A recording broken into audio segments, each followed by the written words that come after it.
Hello, everybody, and welcome back to the Weird Science DC Comics podcast. I am Jim. I'm going to be your host for the festivities tonight. It's Summerween, everyone. Everybody get all your Summerween garb on, and let's start celebrating like there ain't no tomorrow. And I have an official announcement here for our main podcast. Eric Shea will not be joining me tonight, and it might be a bit before he does end up joining me. He's going to take a little break. He needs some time to sort some things out, he said. With that, I found that out pretty much Thursday night, so I didn't have a lot of time to prepare anything fully special. Maybe we'll say that next week, if Eric isn't back yet, we'll do some special stuff. But what I ended up deciding to do, and you might already be able to tell, I decided to maybe drink a little. Maybe take a couple sips of what ends up being the Four Loko, I don't know, seltzer drinks. And I know I ended up where I'm not a drinker. I haven't drank in about 8 years. So at first I was thinking I was going to get like vodka and do shots. But if I did that, the show's never going to be done. I'll end up passing out. I have to, after this, I do still have to edit stuff. So I figured, well, I think I'll get a seltzer type thing. Then I realized that if I do that, everybody, including Eric, will make fun of me. That I ended up getting. So I had to go and say, what is the most alcohol content seltzer thing that you have? So at least I could sit there and say, well, at least I got the one that's 14% alcohol. So I have that, right? Now I've already drank one. I'm already having some problems. I will go off from this point. We are going to go off to me and my man, Matt Razor, talking a couple books. That was pre-drinking. That was sober, Jim. So you'll have to wait then till a little bit, because at the end of the show, I'll finish up with Catwoman and Punchline, get that Summerween fun going. And by then, who knows? Who knows what we will have? But hey, welcome to the show. Like I said, Eric will not be joining me. I hope that people have enough fun to stick around still.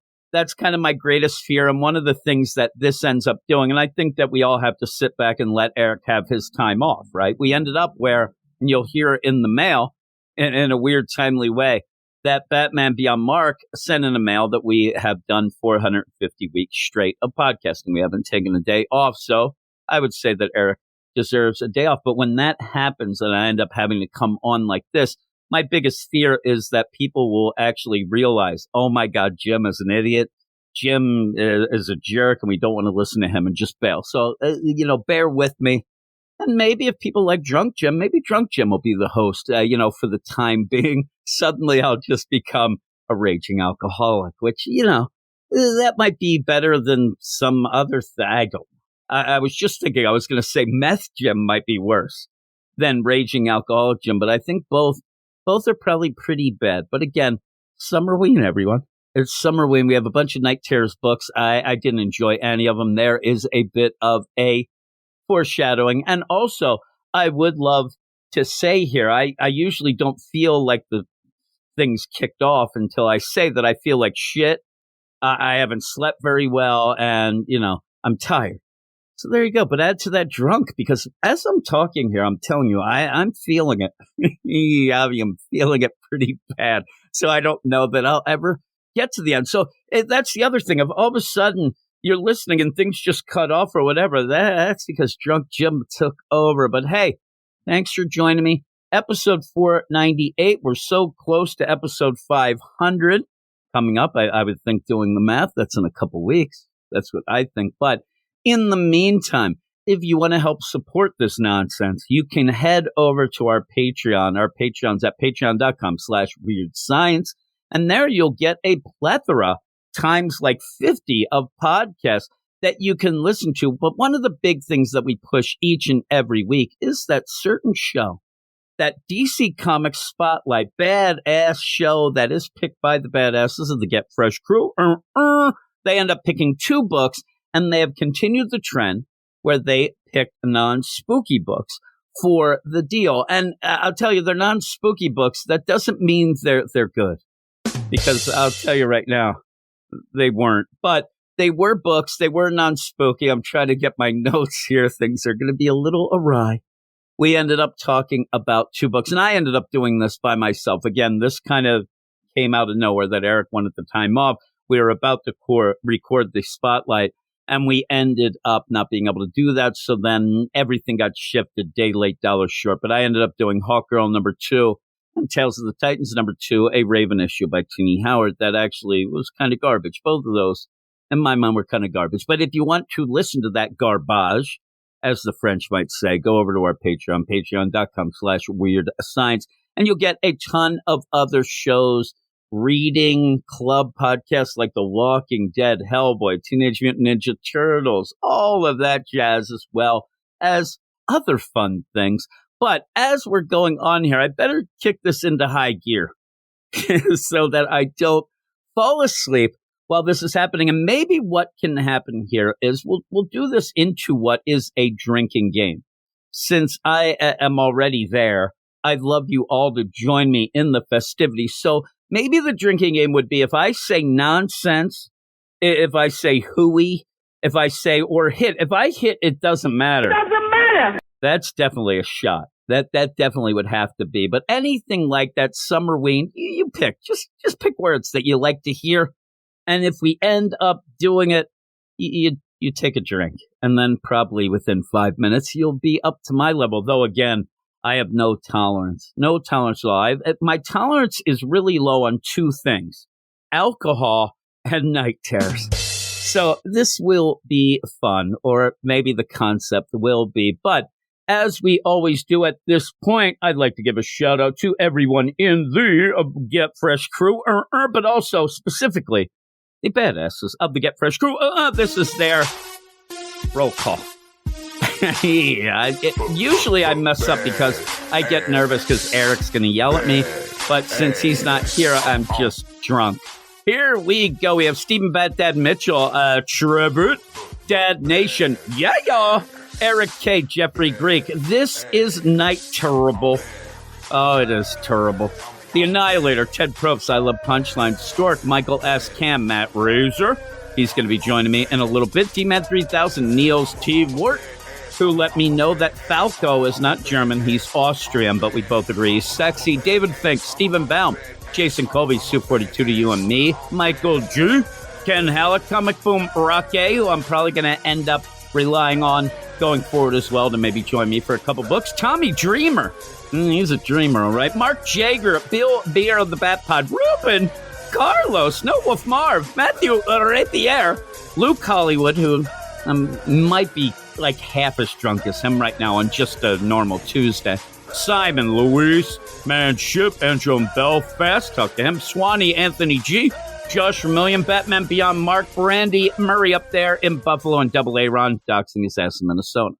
So I ended up getting through that okay, right? And also shout out all-time greats Rob Lewis and Reginald Drinkwater. I ended up where I went shopping earlier, and part of it was to get some alcohol. But while I was doing that, I was in Wawa. I was getting a coffee, and I saw a guy, and I swear to God, he looked exactly like Rob Lewis. But the weird play is Rob Lewis was a huge, huge New York Yankees fan, big Derek Jeter fan. This guy had a Boston Red Sox shirt on, and I just sat there. I'm like, the idea of doppelgangers and things like that was the Earth 3 Rob Lewis, depending on where your fandoms lie. Maybe Rob Lewis, to a lot of people, since he was a Yankees fan, is the Earth 3 deal. But he was one of those weird plays, too. Rob Lewis was a Yankees fan, which almost always equates to me to be a football Giants fan, but he actually liked the Jets. And it's a shame he's not going to be around to see this season because they are kind of trying to stack the deck a bit. But that's football talk. That's for later, later on in the podcast. But thanks, everybody, for listening so far. I hope you enjoy the show. I do want to apologize for me, but, I do that every day to my wife and kids, and they don't seem to really care that I apologize for that. So we're going to go off right now. Thanks, and we're going to go off to the first section of books that I'm joined by my man, Matt Razor. We're going to talk about Superman, Wonder Woman, and Nightwing, and I do mean in the Night Terrors variety. And then we'll do some mail, and then I'll be back with some other books of Drunk Jimmy. We'll see if we get to that, but here we go. I agree with Chris Cornell, R.I.P. Insomnia is very dumb. This whole event, this whole thing, and I'm being joined by my man, Dr. Matt. What up, Matt? What up, Jim? What up? And here we are. We have 3 books in this section that me and you are going to go through. We have Night Terrors, Superman, Wonder Woman, and Nightwing. We'll decide by the end which is the worst. And it might be a battle. I would guess people would say that the Superman one is probably the best of this 3. And I've seen some reviews that are saying it's just stellar and stupendous. I beg to differ. Because in this, Joshua Williamson is going to continue with pretty much just 1 week left of the event. We have 1 week of tie-in books. We end up having Night Terrors 4 that are coming out next week. And then we'll have 1 issue in the annuals week, that Night Terrors Night's End, that every book seems to say, come back to that. That's going to be the big deal. So we really do have 1 week left, right? Mm-hmm. And he is still playing catch up on rules.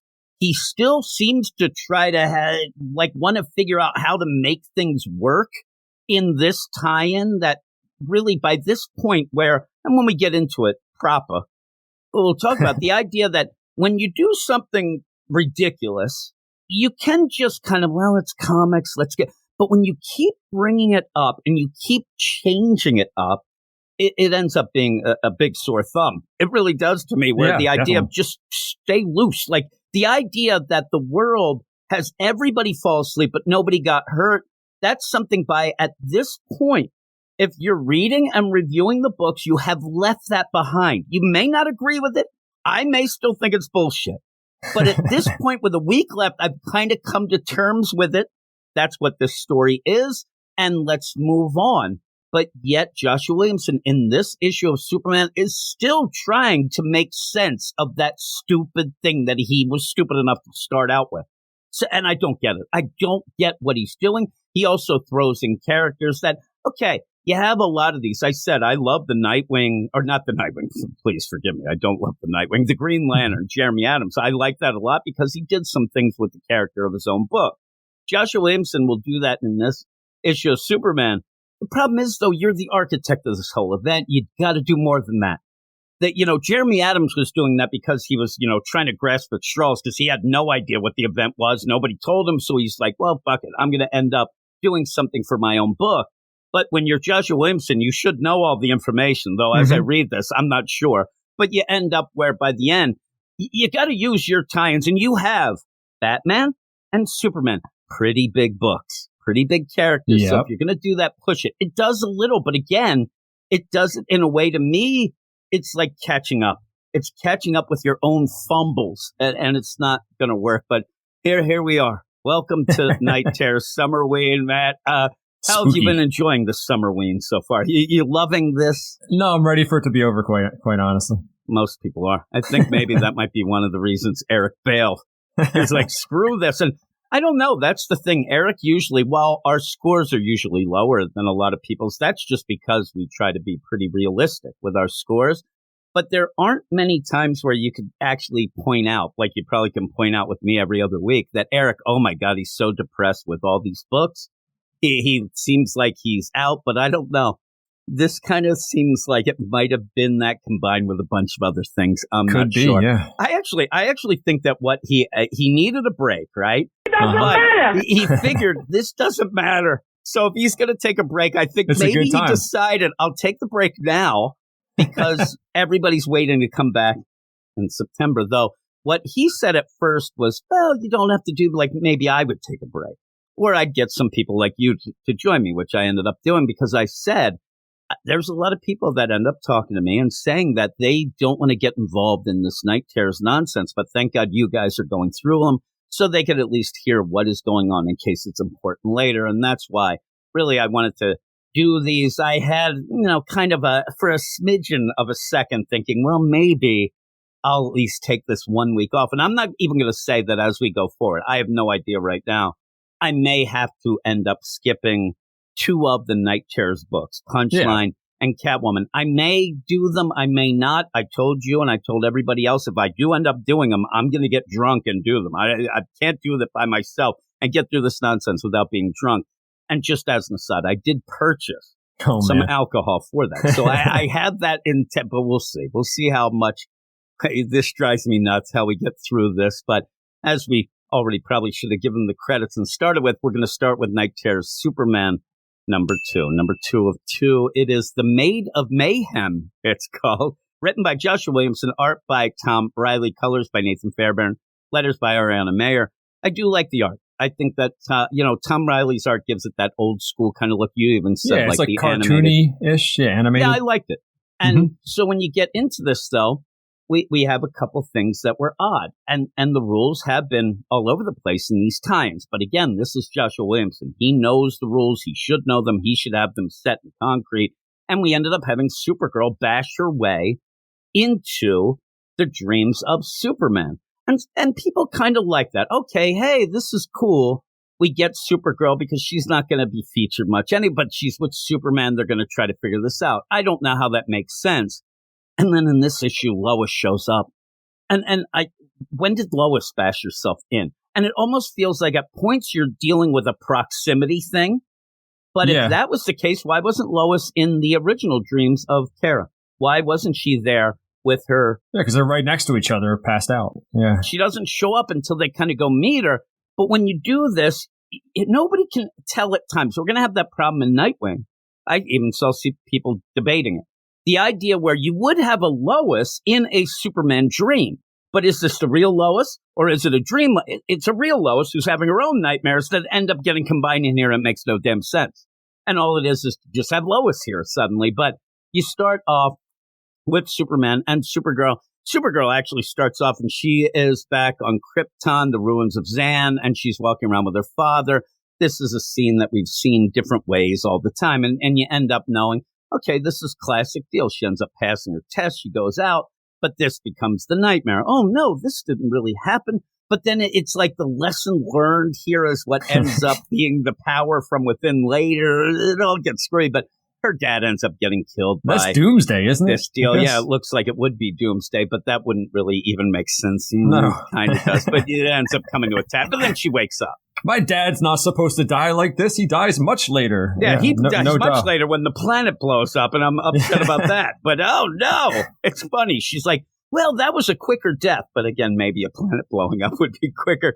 But she's like, oh no, all these zombie versions of myself are coming at me. I better fly off. And that's how she then says to Superman why this all came to be. Because remember, when she broke in, she brought the zombie horror versions of herself to fight. I'd be running from them too. Look at how scary those haircuts are. Yeah, I know. God. Look at this thing. It's all a mess. But you end up where then Superman has to start, like, in case you're out there and you don't quite know what this Night Terrors is, and you somehow picked up Superman #2.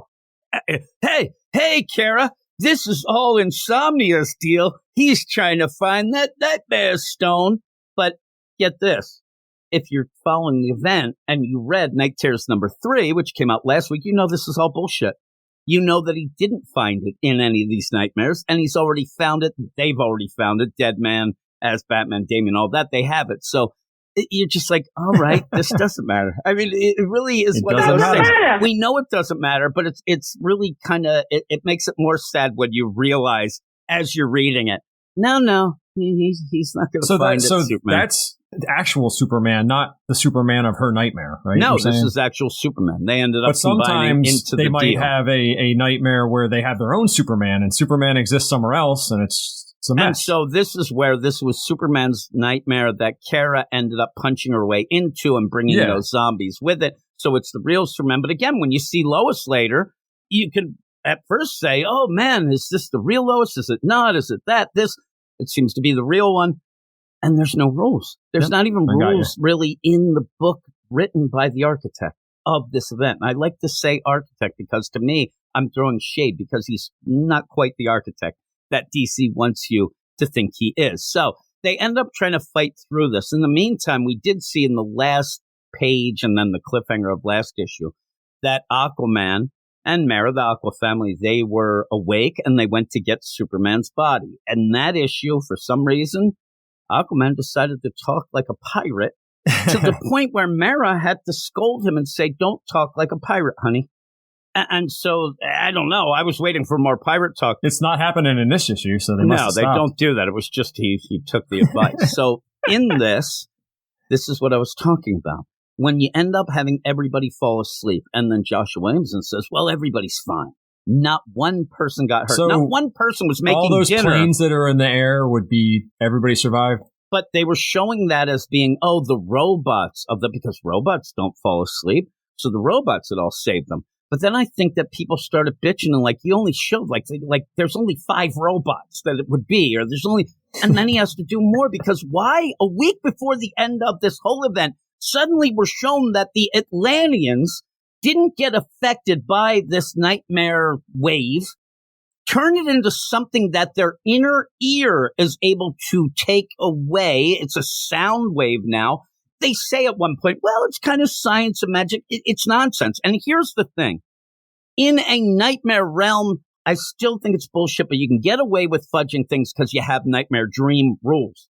But the basic rules of the event you can't fuck around with. And in this, all of a sudden, a week before this thing ends, they go, oh, well, by the way, the Atlanteans, they're the ones who saved everybody because they have all the Atlanteans because they live underwater and their inner ear can take the pressure.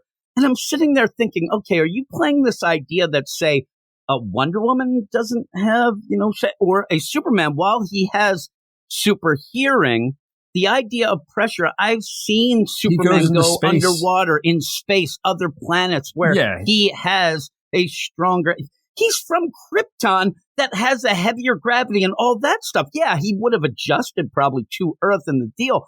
But there's no way. This is complete and utter bullshit. Yeah, he would have been immune to it based on those rules. This is bullshit. You are trying to fudge away to first get Aquaman, which I love the Aquaman and the Atlanteans, the family, all in this. I don't mind that. Come up with a better way at this point. Don't try to say that they had always been doing this and they're always saving people. You have all the Atlanteans. It's just to get numbers. It's a numbers game. And also you need somebody, supposedly, because here's the thing. We've seen, and we'll see in this issue, we'll see people busting out of their nightmares. We'll see Nubia just waking up. She's just laying in bed. She just wakes up. But yet in this here, because Joshua Williamson doesn't seem to have gotten anybody up to speed with what he wants to do, you have it that Mara, it goes, and the whole, Aquaman, Mara, they go off the Supercorp, and they're going to have to figure out a way through technology to simulate that inner ear deal on people, and that's what will wake them up. And still, by the end, I still think that it doesn't make any sense when we get to that. But you get to see the Aquaman family. That's okay. You get to see our favorite Drench. Drenched. I've been joking with Eric and even on the Slack, the idea that Joshua Williamson, when he creates characters, a lot of them are just variations or other things. We have in his Batman and Robin coming up, Shush, the female Hush. We have this event, it seems leading to Dr. Hate, a bad version of Dr. Fate. Like all these are just like, hey, I'm going to take this character and I'm going to twist him into this. But and the Drench is just a hybrid of the Trench and Atlantean. It was in the Robin series. He actually showed up in Robin number 6. So it is an established character, kind of. But you end up just having him there just because he's there. Hey, thanks for including me. Hey, keep it down, Drench. Save it for later, pal. Yeah. And all they're doing is saving people. I like how they're just grabbing people. Are they even saving, or are they just going, oh, they're asleep. Oh, they're asleep over here, too. Moving them to safe positions if they need to. I don't know. But even there, you see that weird stuff going on. Aquaman, Mara, they have Superman in that kind of cocoon type deal where they're taking him to Supercorp because they're going to use him to figure out what can we do to, figure this out and get rid of everybody being asleep. So they go. And I wish that when they went there, they said, well, this is something a little more supernatural. This isn't something that a Supercorp has a machine that can break them out. At the end, it seems like Superman breaks himself out, but Mara claims that she did it. Nonsense. But when they go to Supercorp, you're also going to get Joshua Williamson again, giving little things. Oh, my God, I heard that Superman was working with Lex Luthor. But and really, what should have happened in this? Because remember, we ended the Superman book. Lex is bleeding out somewhere. Yep. They should have actually, if anything, had them see him and actually make sure he doesn't die during all this event. That actually, I would have said, oh, that's kind of funny and kind of cool. But they end up, I don't know about that Superman. He must be keeping an eye on Lex, huh? That Supercorp doesn't seem right. And then they just move on where they're trying to figure out. And at one point, they're like, shouldn't we take this and use Atlantean tech? No. we'll use this. So they end up looking at Superman's brain scan. Again, we see here a X-ray of Superman, and I think that's what gets repeated later because of the look, you have the curl, all that. So you end up where, they're trying to figure out we have to learn to wake up the world, and then we get yet another sleepless night that comes out. These were never really explained well. It was just these nightmare things that came to the real world to go and fight off the people who were awake. Suddenly it decides now is the time and goes right for Mara and Aquaman. Mara needs the time to figure out the Superman stuff, and you do end up having Aquaman fight this monster, which doesn't really do much. But by the end, Aquaman gets to swim through blood and say, hey, I've swum through blood before. And then we go. And so all of this, you did have Kara trying to explain, hey, I fell asleep while I went to go visit Lois for movie night and things about horror movies, but it doesn't look like they ever got to it, so that wouldn't make much sense. But the idea, Kara and Lois are near each other, and then just out of the blue, there's Marilyn Moonlight. She comes in, ghosting it up. And then, of course, when she walks into the Daily Planet, everybody's asleep, and she has to look over at an old West Daily Planet page that's hanging. You always see, like, the death of Superman. When you go through the halls, they'll always see that Superman dead, and you'll see all these different little, headlines and things. But this is snake oil salesman run out of town by local hero. Why would they have that hanging up? That must be issue number 1. I don't know. That's actually going to be her story. Somehow this looks like it's from the Old West, and so she was probably the local hero that ran it out. We'll see. But why would that be hanging up? It would not be. Like, it wouldn't be. No. It's just there, and she's like, looks, and then she looks down, she sees Kara talking to herself. She sees Lois, and I guess she gets the hell out of there. But with that, all of a sudden, Kara and Superman in the Nightmare Realm are in a Western deal. Superman says, I don't normally dream of Westerns, but recently I've been thinking of that Marilyn Moonlight. It's crazy. I heard there's a ghost that's been in Metropolis. Kara kind of twists and turns this as saying, oh, I think you're just upset that you don't know everything about Metropolis. Well, that might be. Yeah. And they just walk through scenes. Like, again, it's nightmare dream logic, but they're just walking through Old West, then they're at the Kent Farm, then they're at, pretty much the end of the world, then they're in the Fortress of Solitude, the Daily Planet, all that going on. When they end up at the Daily Planet, a paper monster's attacking Lois. But now Lois has entered their dreams. They're at the Daily Planet dreamscape. They're not at the real Daily Planet, but yet somehow Lois with scissors is trying to cut up Paper Monster. Superman heat visions them, and she says, and I wish we saw more of Lois where I get attacked by this Paper Monster, then this thing. That's the blank page. The blank page, yeah. And she got attacked by a monster deadline before that. That would have been interesting.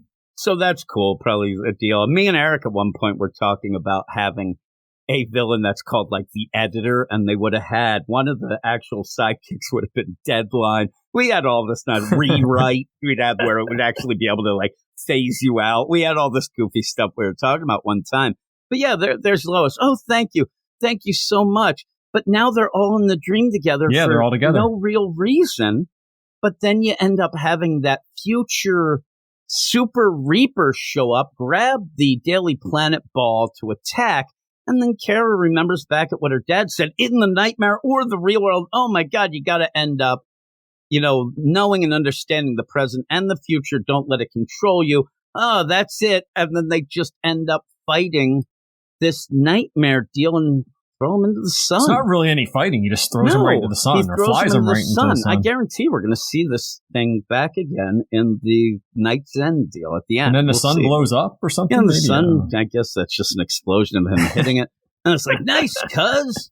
Oh, man, thanks for reminding me. And that's where you end up, where you have Superman. They've destroyed the big bad villain of his nightmares, threw him into the sun. So maybe you can think that would end up ending the dream.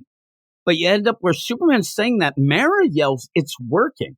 So it's the tech that might be doing this. She says, Superman, can you hear me? Wake up.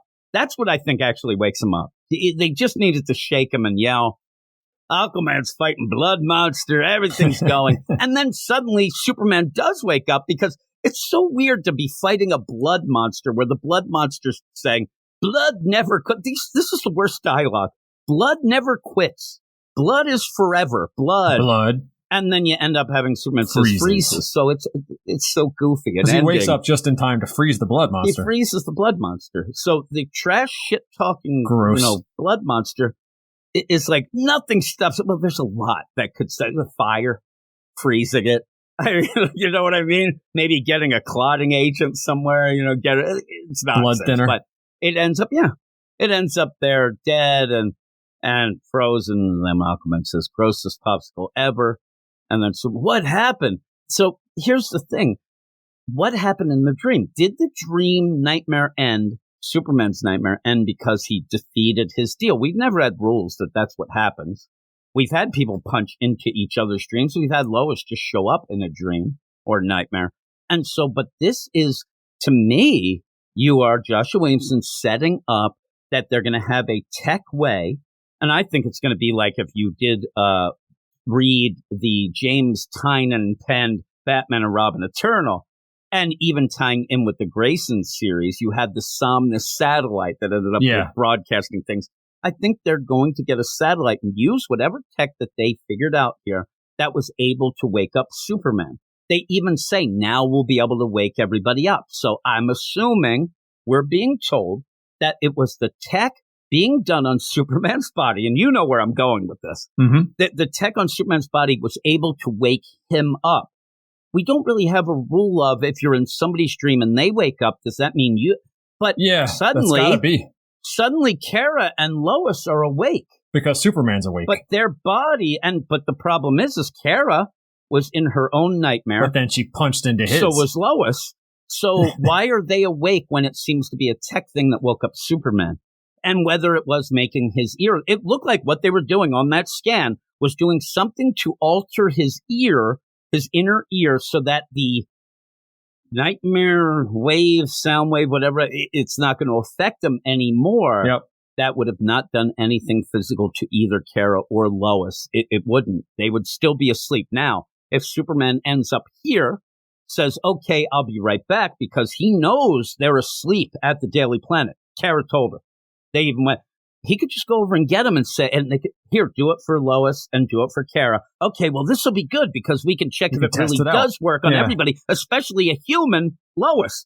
Boop, boop, boop, boop, boop. It worked. No, they didn't They're do awake. that. But no, you get a call. Hey, it's me, Kara, and me, Lois. Lois say, hey, Smallville, we're here. We're flying around. I'm like, what the fuck are you doing? I just have to go with it. They were in Superman's dream. Ultimately got to Superman's dream. He woke up, so they woke up. That's the only thing I can. It's just weird because what you're playing in this, it is still the nightmare realm.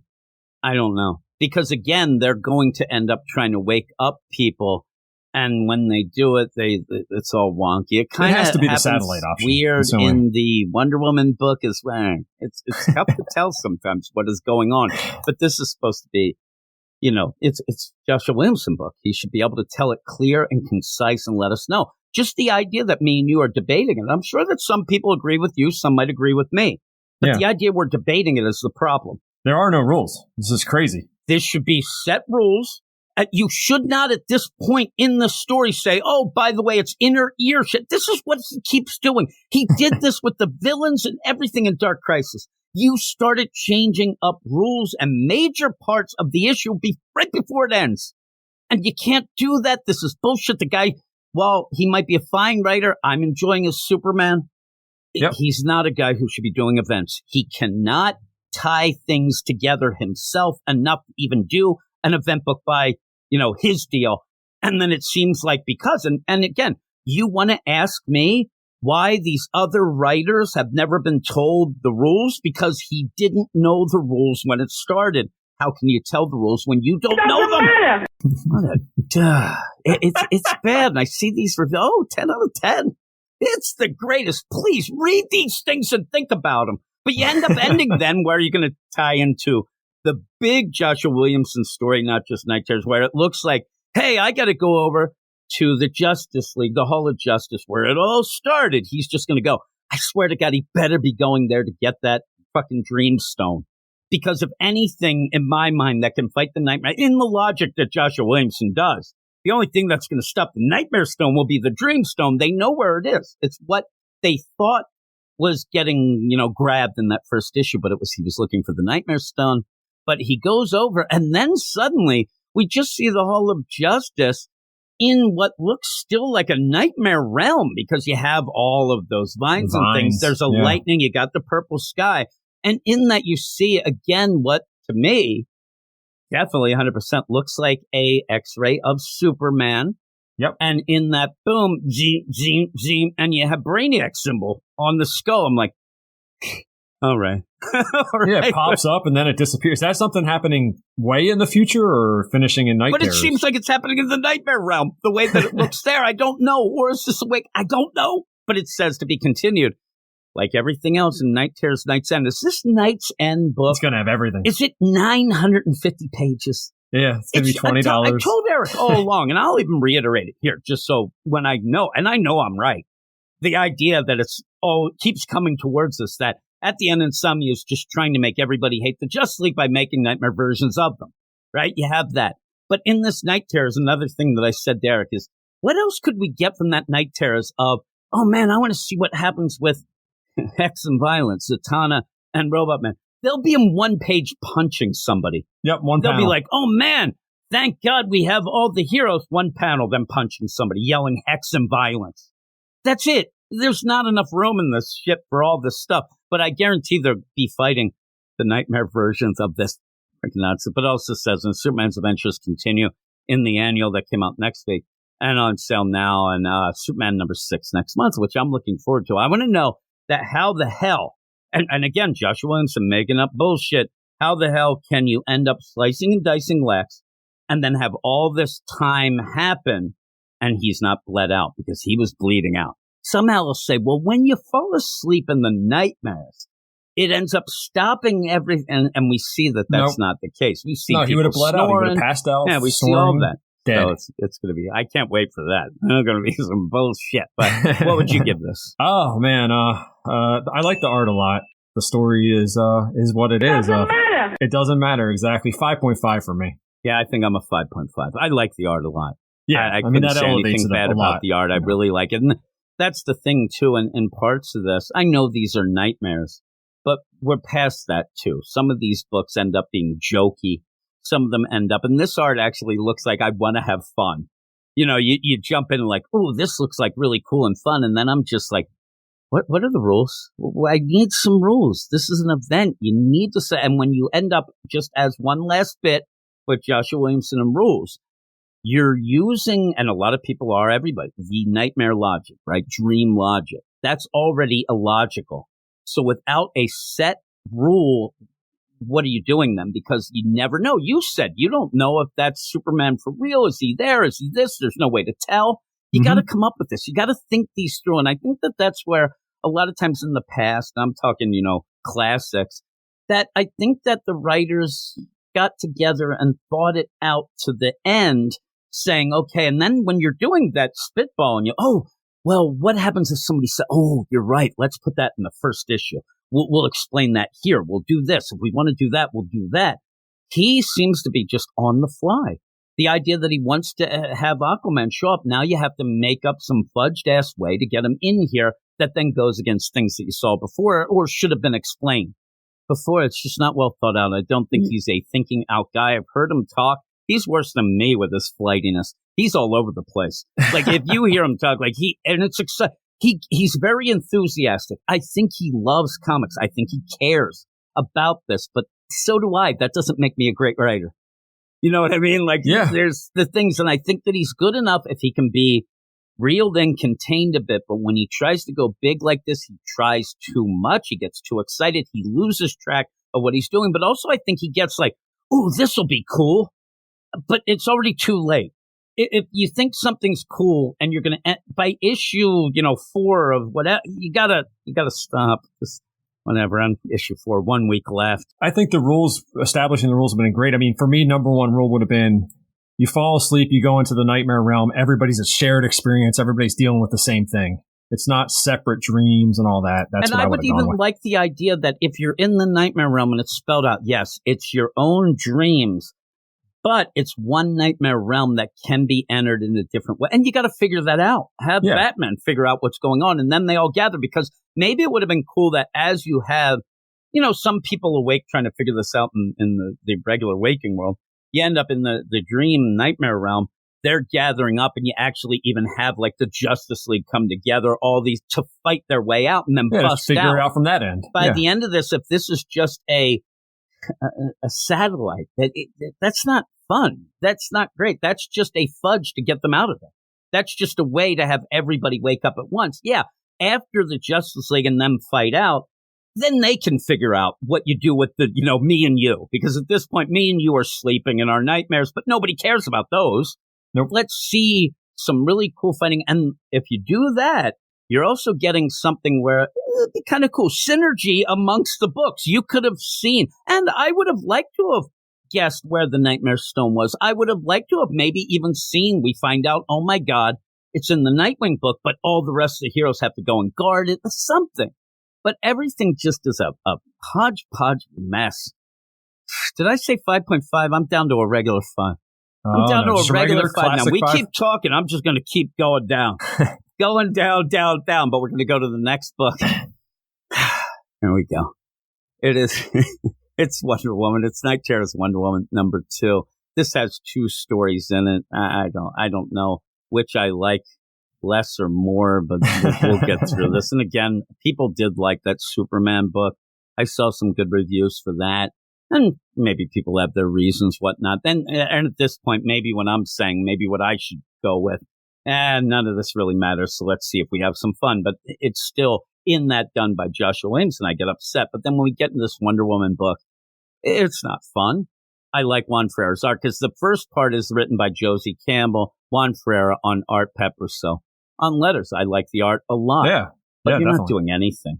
I mean, you're really doing what you end up at one little bit, wink, wink, and like the second page, you set up the upcoming Tom King run on Wonder Woman where the Atlanteans are all wanted and they're fugitives. So you kind of set that up. But what you end up in this one, I don't think we're going to talk as long as we did in that Superman. You end up having what will eventually pull together a JLD team. Mm-hmm. People are excited about that. Maybe this could lead to a JLD book. If it does, please don't let Josie Campbell write it, because all she has been doing since that first issue and then this is, in my mind, at points trying to convince you that she knows Greek mythology. She keeps doing that. It's like lessons on that. You're Athena's sister who ended up doing this, and then you're the brother of Hercules. Zeus. Yeah, Zeus's dad. We're going with that idea of, that's the deal they go with, that she is Zeus's daughter. But even then, it's like, okay, well, what's the nightmare? Well, the nightmare just ends and it goes on forever. The nightmare is that Wonder Woman herself is a god. She doesn't care about anybody. She ends up being fickle. And this is what we see all the time in everything. She's going to outlive everybody. I mean, just this past week, me and Stork were doing our book of the month. They did that in Invincible. Yep. You have Omni-Man say, to his son, you're going to outlive everybody, so why don't you come here? So we get that again. We get it with Superman. We had the first issue of Superman Night Terrors. So you end up where Wonder Woman's like, oh, no, I'm not like you. And they just start fighting. And you're going to have, again, nightmare logic of different places you pop up and go. And by the end of this, you do end up seeing that Wonder Woman admits, you know what, you're right. I am a god. I am part of this. The gods, they are fickle. They're crazy. They do bullshit things. And at one point, I wish they brought up that she was God of War, but that seems to be the lies now. But still, the idea of she is an awful person who shouldn't care about man's world or humanity, anything like that. And then you get that. And I love the idea where at one point they start coming together. Like, hey, listen, you can't deny it, Wonder Woman. And she's like, you're right. I remember, because what the nightmare says is at one point you used the lasso. You couldn't stand it anymore. You used the lasso to tell your deepest, darkest truths, and you asked it, am I human? Because this, awful version of her says, you asked it, are you human, Diana? No. It said, no, I remember. And then it says, as do I. And then it goes down, and it's so telegraphed. The idea, it's like, no, it said I wasn't. All right. But do you remember then? You asked, is there a way to get rid of the darkness? It said no. Oh, no. Can you get rid of the anger and fear? No. Can I do this? No. Well, that's the end of the story then. It looks like this monstrous thing is going to behead Diana. And it says the monster is slain.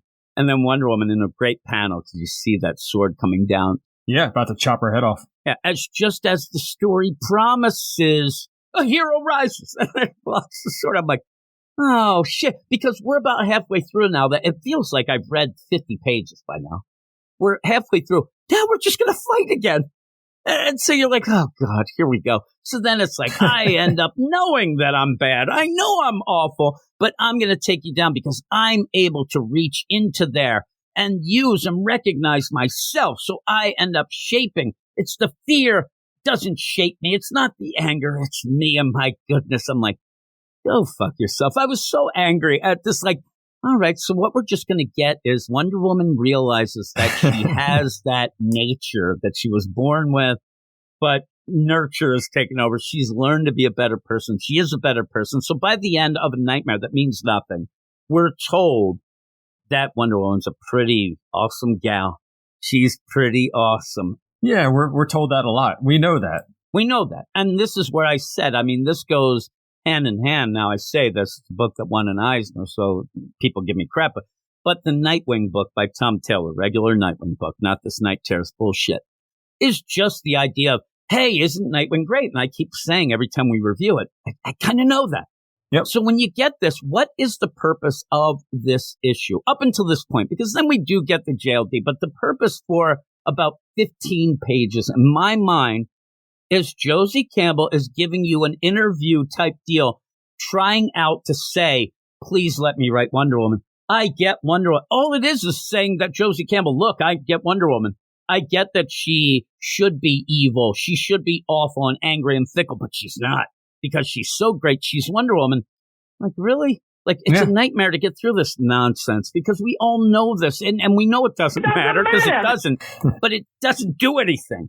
And I think there's where the problem is with some of these. And you notice that the ones, even though we don't like much here, the ones that seem to be written by the people actually writing the book at least does something that you could be intrigued that it might come up later, right? You're like, where you have Jeremy Adams, and I'll keep bringing that up with his Green Lantern. While maybe not everything would pop up, you actually are like, oh man, this is cool because Jeremy Adams is showing us that Hal Jordan's kick-ass. That goes well with the book where people were a little down on how he was being, characterized up to this, but it helps the main book. Mm-hmm. This is nothing. This does nothing. And it's, oh man, Wonder Woman, she's able to fight out. And then again, there it is. She ends up kind of defeating her play. She ends up realizing it. And then she just pops out of a snake. She merges with the monster snake person and pops out of it. Yeah. She pops out of the snake, which was what was set up as pretty much the nightmares of Bobo. So she's there then to stop Bobo's nightmares. They end up doing that. They end up coming. And then all of a sudden, with everybody involved, because you're going to get the JLD. Now, Wonder Woman's just popping around, just grabbing people. Oh, my God, there's Constantine. He's on a tree. Let's grab him. Let's grab Etrigan. Let's grab Jason Blood. Let's grab all the JLD. Where all of a sudden, it's a big kind of explosion, and then they wake up. I'm like, what? What are the rules here? Like, all of a sudden, now this is what we were saying that I wanted in general from the... But now in this one, we did... It's just Wonder Woman running around and nightmares and grabbing all the JLD characters. And then a big explosion, they wake up. And here's the play. They wake up and like, oh man, we woke up where we fell asleep.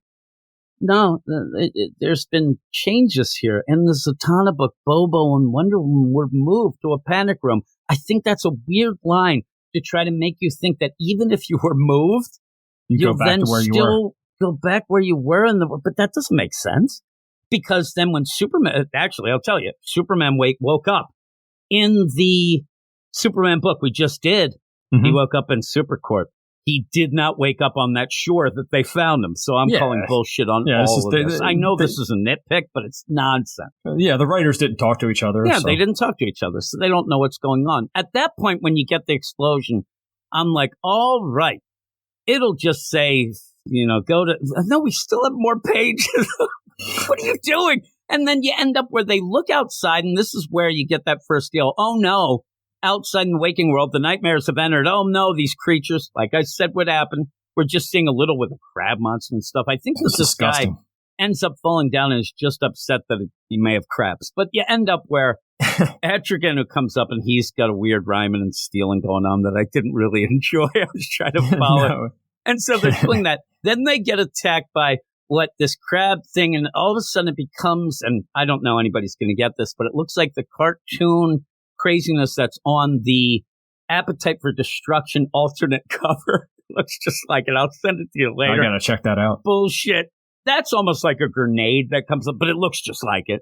Axl Rose probably drew it. Yeah, and it ends up going, and she's going to fight it off, and she does, and then basically says, okay, now we got everything settled around here. We're going to go off to Night's End. Let's fight in that Night's End. We're gathered. JLD to me. Let's go. Hey, Constantine, we're going to go meet up with Zatanna, make a portal to Gotham, to war. Off we go with Wonder Woman still with that barbed wire lasso for something. Yeah, so you get that nonsense. I don't know. One rule I would have instituted too is if you're not going to talk to the other writer, then the characters can't cross over. You can only have Wonder Woman in one book, not in another one together. Yeah, and because remember, Zatanna in the main thing, she tried to make sure that.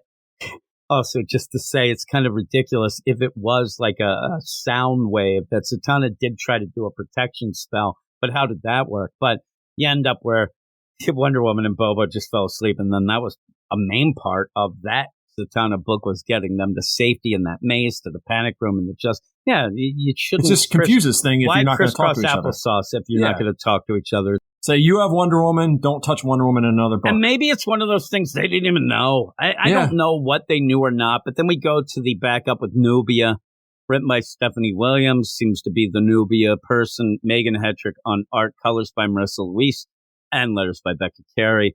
And what we have is that monstrosity of Gaia in the Cavern of Souls, just taunting Nubia. You're only the queen because there was no other option. Not really true, but you get a play. I mean, again, if you're going to go with this whole, what is the gist, like the elevator pitch here, it's exactly what we just saw in the Wonder Woman. It's a nightmare saying that you aren't capable, that you've let people down, that you're not strong enough, that you're not what people think. It's just the same. Mm-hmm. And then Nubia is able to say, bullshit, I'm better than you're saying to me. I'm going to fight you. You're going to be the one to beg. You're going to beg me. Boom, boom, boom.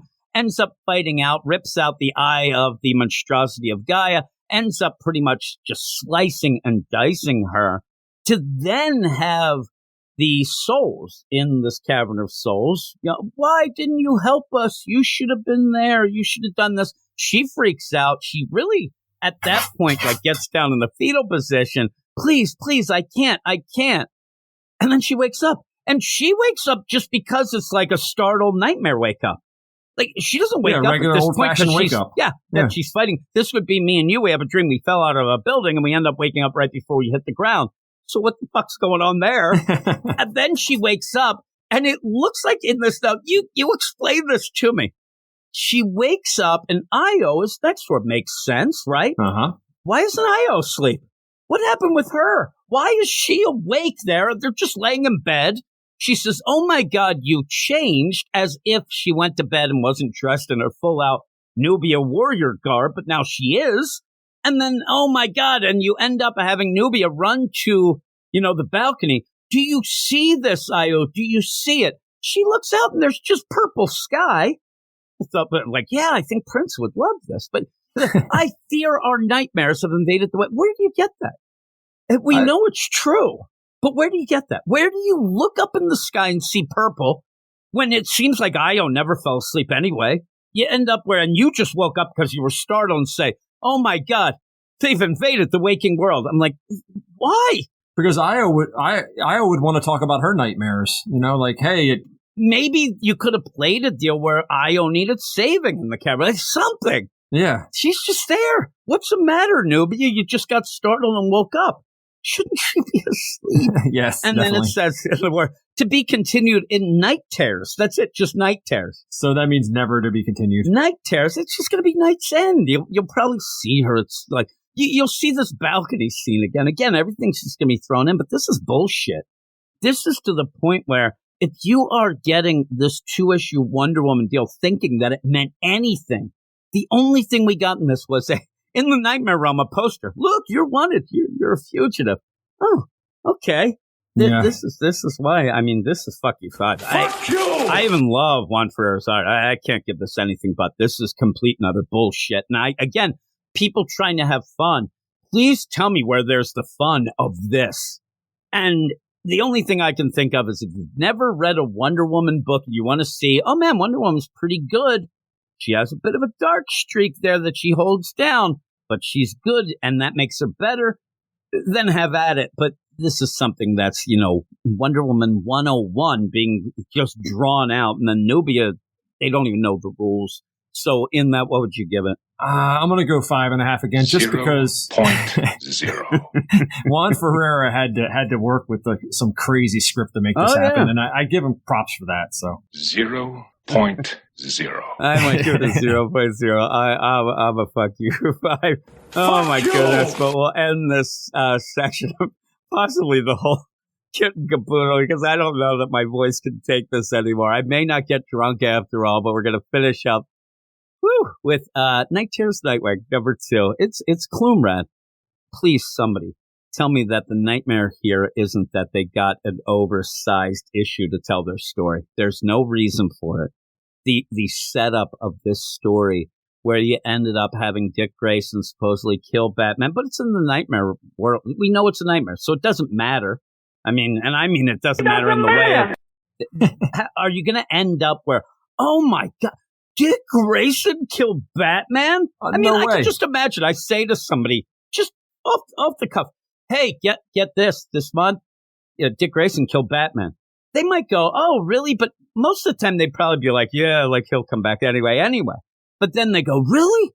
How did that happen? Oh, it's in his nightmare. They'd be like, go screw yourself. Why are you wasting my time? They'd probably slap me.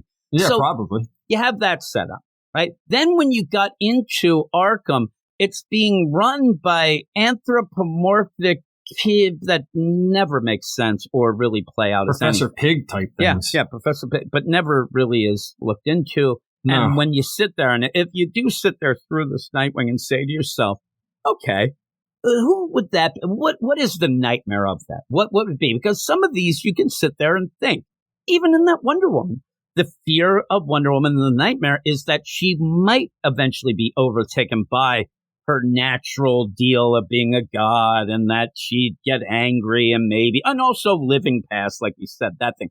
But in this, like, whose nightmares are what? And then suddenly, as we go through, I think that you see that the Batgirls themselves are in the nightmare, not being but yet they're monstrosities. The idea that it's played that if you're in this Arkham too long, then you change. That makes nothing makes sense here. And it just keeps dragging. And dragging to a point where I'm like, really? Like, what the hell is happening? But that's how we say, I'll give you the credits. But yeah, the whole setup was, and remember, by the end of last issue, the cliffhanger, pretty much I don't know why, but the Clumrads decided to have Nightwing yell, I know this is a nightmare, but I don't care. In the way of, and I think what they were playing is, Dick Grayson is so smart and so loving and caring that he doesn't even care if it's his own nightmare. He's going to use that and he's going to try to save people, even if it isn't real. And I'm like, that's bullshit. And even in this, I mean, when you go into this and look at the monstrosities, like, Catwoman's actually a cat now. You have the Penguin. He's a penguin. Thank God you have Killer Croc and his head is a handbag. All right. It's written by Becky Cloonan and Michael W. Conrad. Fuck you! This is too much like Riley Rossmo art for me, man. I don't know. Becky Cloonan and Michael W. Conrad writing. 0.0. Danielle Nuculello on art. Adriana Lucas on colors. Wes Abbott on letters. And it's a mess. It's a mess of ideas that never really come together in my mind. It should be great, though, because Arkham Asylum and Scarecrow, that could make for a pretty cool, scary situation, I think. Yeah, and Scarecrow will end up saying a couple things, but in the meantime, he should be really pissed. And then at the end, it looks like was his nightmare. It's all, but I mean, a guy who's really based on that fear. And also just go with fear state. He was even used in that. Maybe a nightmare in this would he actually has to go to Dick Grayson, and Dick Grayson will help anybody. We see that he ends up having a little bond with Scarecrow. Maybe that could have been the nightmare, because I think that the idea of Arkham Asylum and all these other things, that ends up making the Clune Reds lose complete focus, and they're not telling a straightforward, or at least a good story. They're using these nightmare rules, and it's all over the place. But I think it would have been cool where you would have had a Scarecrow whose nightmare would be that somebody has upped him with the fear and the play, but also maybe a nightmare is having to rely on the Bat family. Maybe you end up having that Dick Grayson, one of his nightmares is that he has to help a guy who he's had a lot of problems with. He has a really long and bad history with Scarecrow. So you end up, there could have been a setup there. Instead, they just team up buddy-buddy, but you're really losing a lot of focus in this because of all the nonsense around what's going on. Then all of a sudden, Harley shows up with Bud and Lou. They start kicking asses if they know that this is a dream and they're in, but she's off in her night terrors where she's jumping through the video game multiverse. Then we end up getting Barbara, who comes, and you start to play around. Having a handbag Killer Croc, it's for laughs. But why? It's kind of like that Spider-Man stuff, the whatever with the dark web. Yeah, the talking mailbox or whatever. You're not getting a nightmare feel when you're joking around at points. And then the Barbara comes out, I am Oracle, and because I'm turning into a machine, I'm eating nuts and bolts and She's motor drinking oil. motor oil. Yeah. You love when they do that. But then at the end, it's the idea where it might be her, because she seems to be recognizing what the nightmare is. She says at one point it's a computer simulation. They almost go with that at a point. But then when Harley shows up, I love that Harley shows up and says, I'll help you. Nobody's really fighting at that point until, Dick Grayson kind of started the fight by knocking the motor oil. I thought she was working for the prison. Right? I didn't know what was going on. I thought she was. And then why are there 3 hyenas? I thought there were just 2 hyenas. Well, there's a nightmare. It's nonsense. There's a big, food fight. There's food going around. And again, the art is kind of, it does have more of a manga or anime look, but also maybe a Riley Rossmo, but it's not anything that's horrific at this point. And it's just a food fight. And they have to get out. And the whole play in this is that, Dick Grayson grabs some keys. They're going to go up. They're going to figure some things out. But in that, they're going to go and open up a door because they have a map.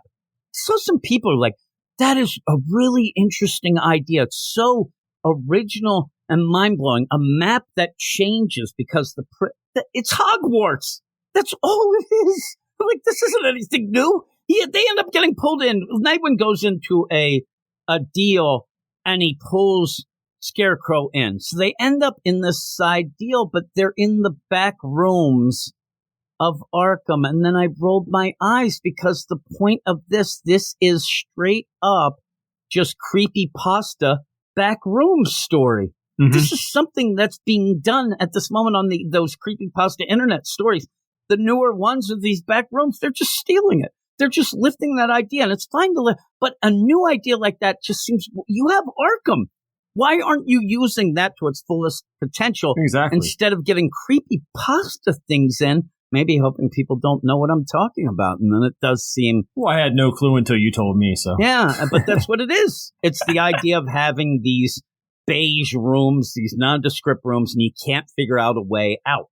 There's no way out. It's the unending hallway, or the rooms that keep morphing or changing into...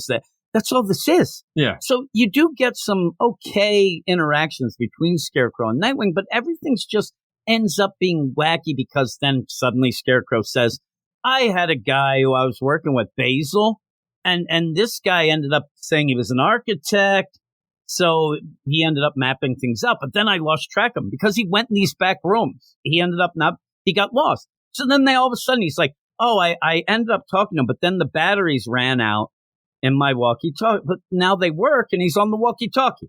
Yeah, he's talking, but he's dead. He's dead. And he ends up knowing Nightwing. He ends up referencing his butt, but it gets cut off. Yeah. Then he's jealous, but he's dead. And then how long was he gone? 3 days. But he's deteriorated. It makes no sense, right? Yeah, it doesn't make any sense. I don't get it. So you're going, This then leads to, well, they had taken, when that fight came, they actually grabbed Barbara and said they're going to reboot her.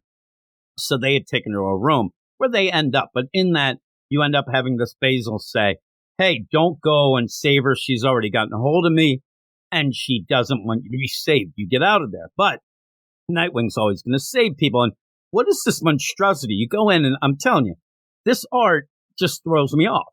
Mm-hmm. I had to cough. But yeah, they go in, and she's rebooting. She has a bug. They're getting rid of a bug. An actual bug. The bug in actually, her heart. it's a fly. Physical bug. Yeah. He says, I can do this, plays operation, grabs the fly.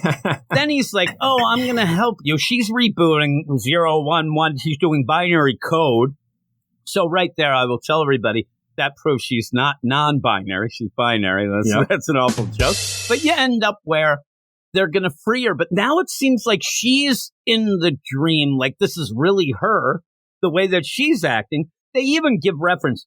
Man, you guys were all captured. Those Batgirls, they're the best because the Clone Reds wrote Batgirl. Yep. But in the meantime, it got canceled because they suck. Then we end up in a big top where you end up having the warden of Arkham Asylum being the guy there. Hey, everybody come to the, center here. No, we're going to do this. Then they throw in again, oh, you killed Batman. He comes in as like a zombie. He attacks. Nightwing turns into a monster that has claws. That goes nowhere. He has like feathers and claws and stuff. It's weird. Then you end up having the Ringmaster. He climbs up the ladder to get there so he can say flying grace and shit, where then Nightwing goes up and then they say, but I could hardly tell with the art, that the guy then morphs into Tony Zuko.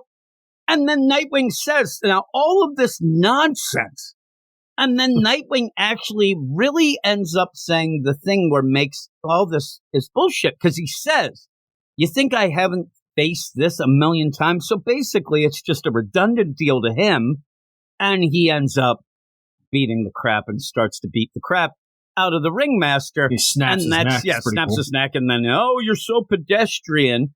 Now, when that ends up going on, Scarecrow's like, let's get the hell out of here. I'll save you. You end up where Nightwing falls, and instead of dying like his parents did, Scarecrow grabs him. I don't think you can catch somebody like that. That's impossible. And again, it's so they're like, let's get out of here.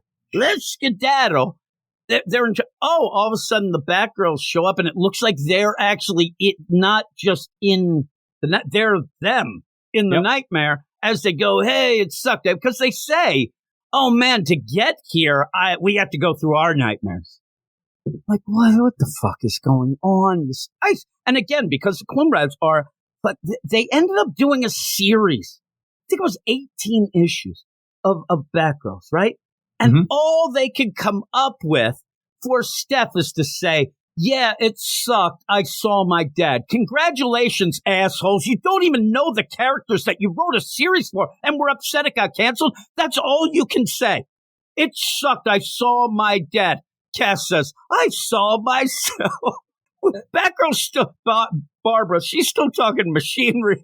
I would have just left it off. I wouldn't have had them say anything. Oh my, how about this? They shouldn't have been in the book. Yeah, there's no reason for them to be here. They're here because the Clone Reds wanted to give hey, look at us. We love them Batgirls. We did that book.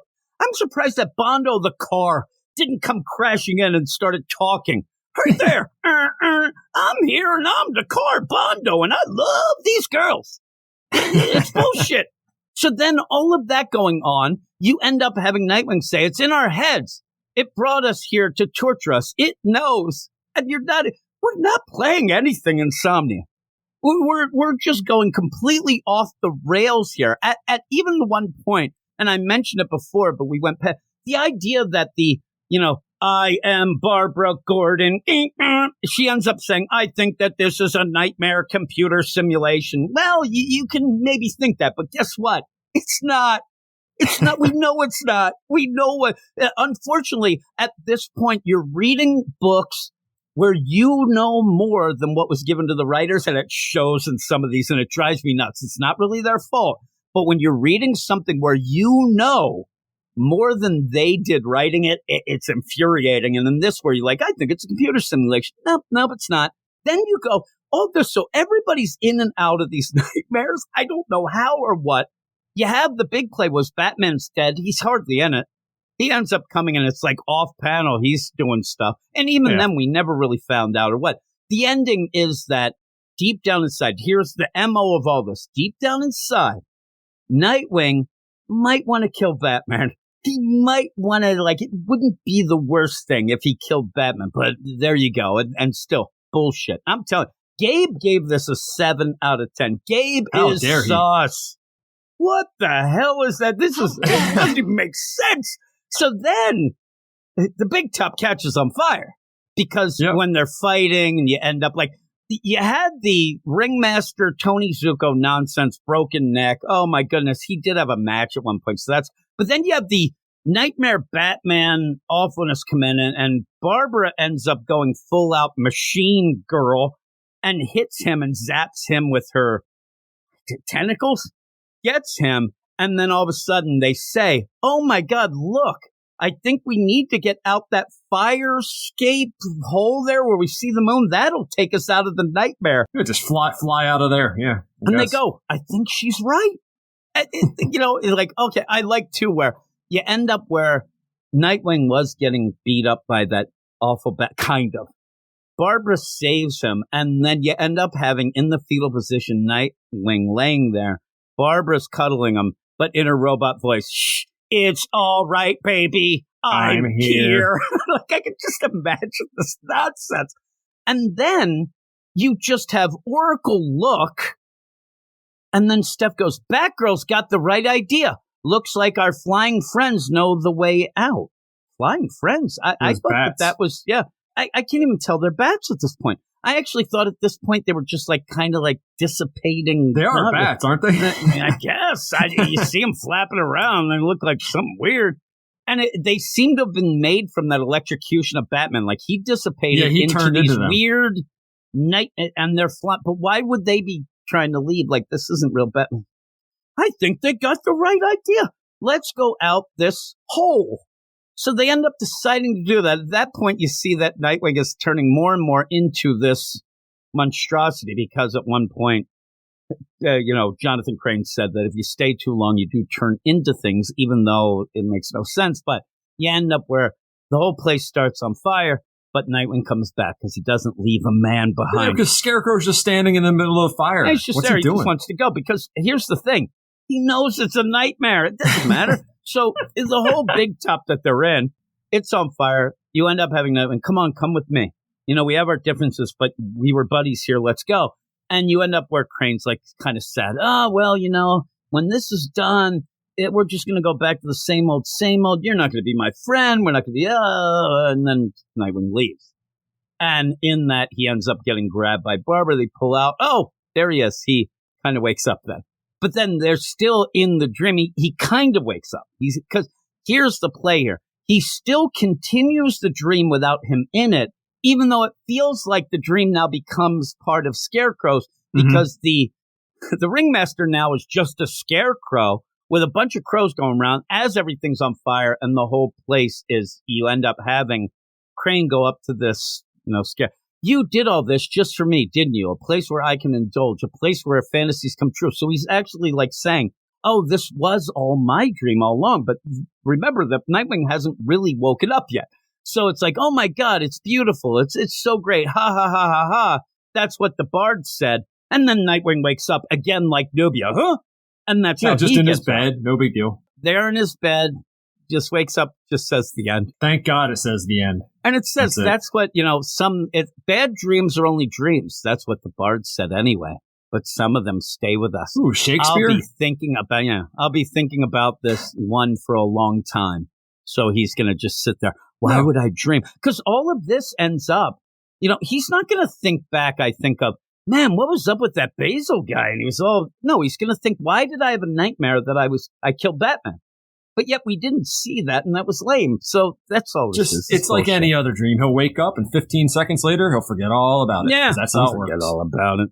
I wish I could, but there you go. That's a section of books. It doesn't matter. Just yelling and screaming. It doesn't matter.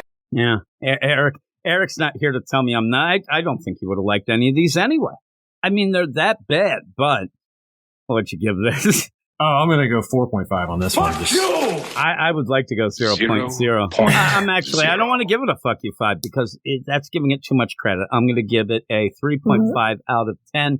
And it doesn't matter. I know that some people like the art. I do like the art, but at points, because of the wackiness going on, it gets convoluted and confusing. And I don't think that's the art's problem. You even said about one in the Wonder Woman book, the idea of things that they're being told. Right now, I think that the Klumrads even are in that mode. Instead of telling a story, they thought of moments, right? Mm-hmm. They jammed them together. But also, you do have a tendency, and I think I've talked to Michael Conrad. He's kind of nice. He seems like a nice guy. Again, somebody who seems to care. Becky Cloonan. But when you're doing this, I think that when they're writing it, they're also sitting there. Becky Cloonan does some saying, "Ooh, wouldn't it be cool to get them to be able to draw this? Or wouldn't it be neat for them to draw that?" And I think that you have to get beyond that. You can't just have a story where you have moments jammed together and then come up with these neat things for people to draw, because then the story doesn't connect. It doesn't make sense. And that's what this felt like. And I'll give maybe what did I say, 3.5? Mm-hmm. I'll go to 4, because I'm going to tell you. Okay. When I ended up reading this, maybe, and I don't think this is what they did, but didn't it feel like we were in our own nightmare? And it was like the nightmare logic of going through this issue. Like the nightmare was me reading the book and losing my mind, but the nightmare logic of it worked in a way, if it was meta, being said like, "Oh, I want you to experience," because it's all over the place. Like, because at the end of the day, there's no such thing as nightmare logic. It's just, it is what it is. Like they're trying to deal with that, but without any rules and really just throwing it together, it doesn't give you a good story. But it did have that nightmare logic that shit was just happening to happen. No, they got that like, part right. Maybe they actually, it's like we didn't realize this is a genius play here. Like they were really making us so disoriented reading through it, because this is what happens in a nightmare. The problem is we're supposed to be viewing somebody else's nightmare, not causing our own. And it was a nightmare, but there you go. I hope that people enjoyed me and you going through these books. Like I said, Eric is taking a bit of a break. I don't know how long. So a bit of a hiatus. So if it ends up being longer, I will certainly have Matt doing some things with me. So thanks for joining me. Thanks, Eric. I had to review Night Terrors. Exactly. Thanks a lot. That's what happens. Now, he made you have your own Night Terror nonsense. And I'm going to go off, and I know right now I'm going to at least be going off to do the mail, because we had some mail even from last week that we didn't get to. So I'm going to do some mail, and then I'll figure out what's going on from there. But these might be the end of the book, so we'll see. But thanks for joining me, Matt, and I'm going to go off now to the mail. Mail, check out what you got now. Get your postcards, birthday cards, eBay, all the stock cards. I get it while it's hot now. If a letter makes you wetter, then a better ready, better it's mail.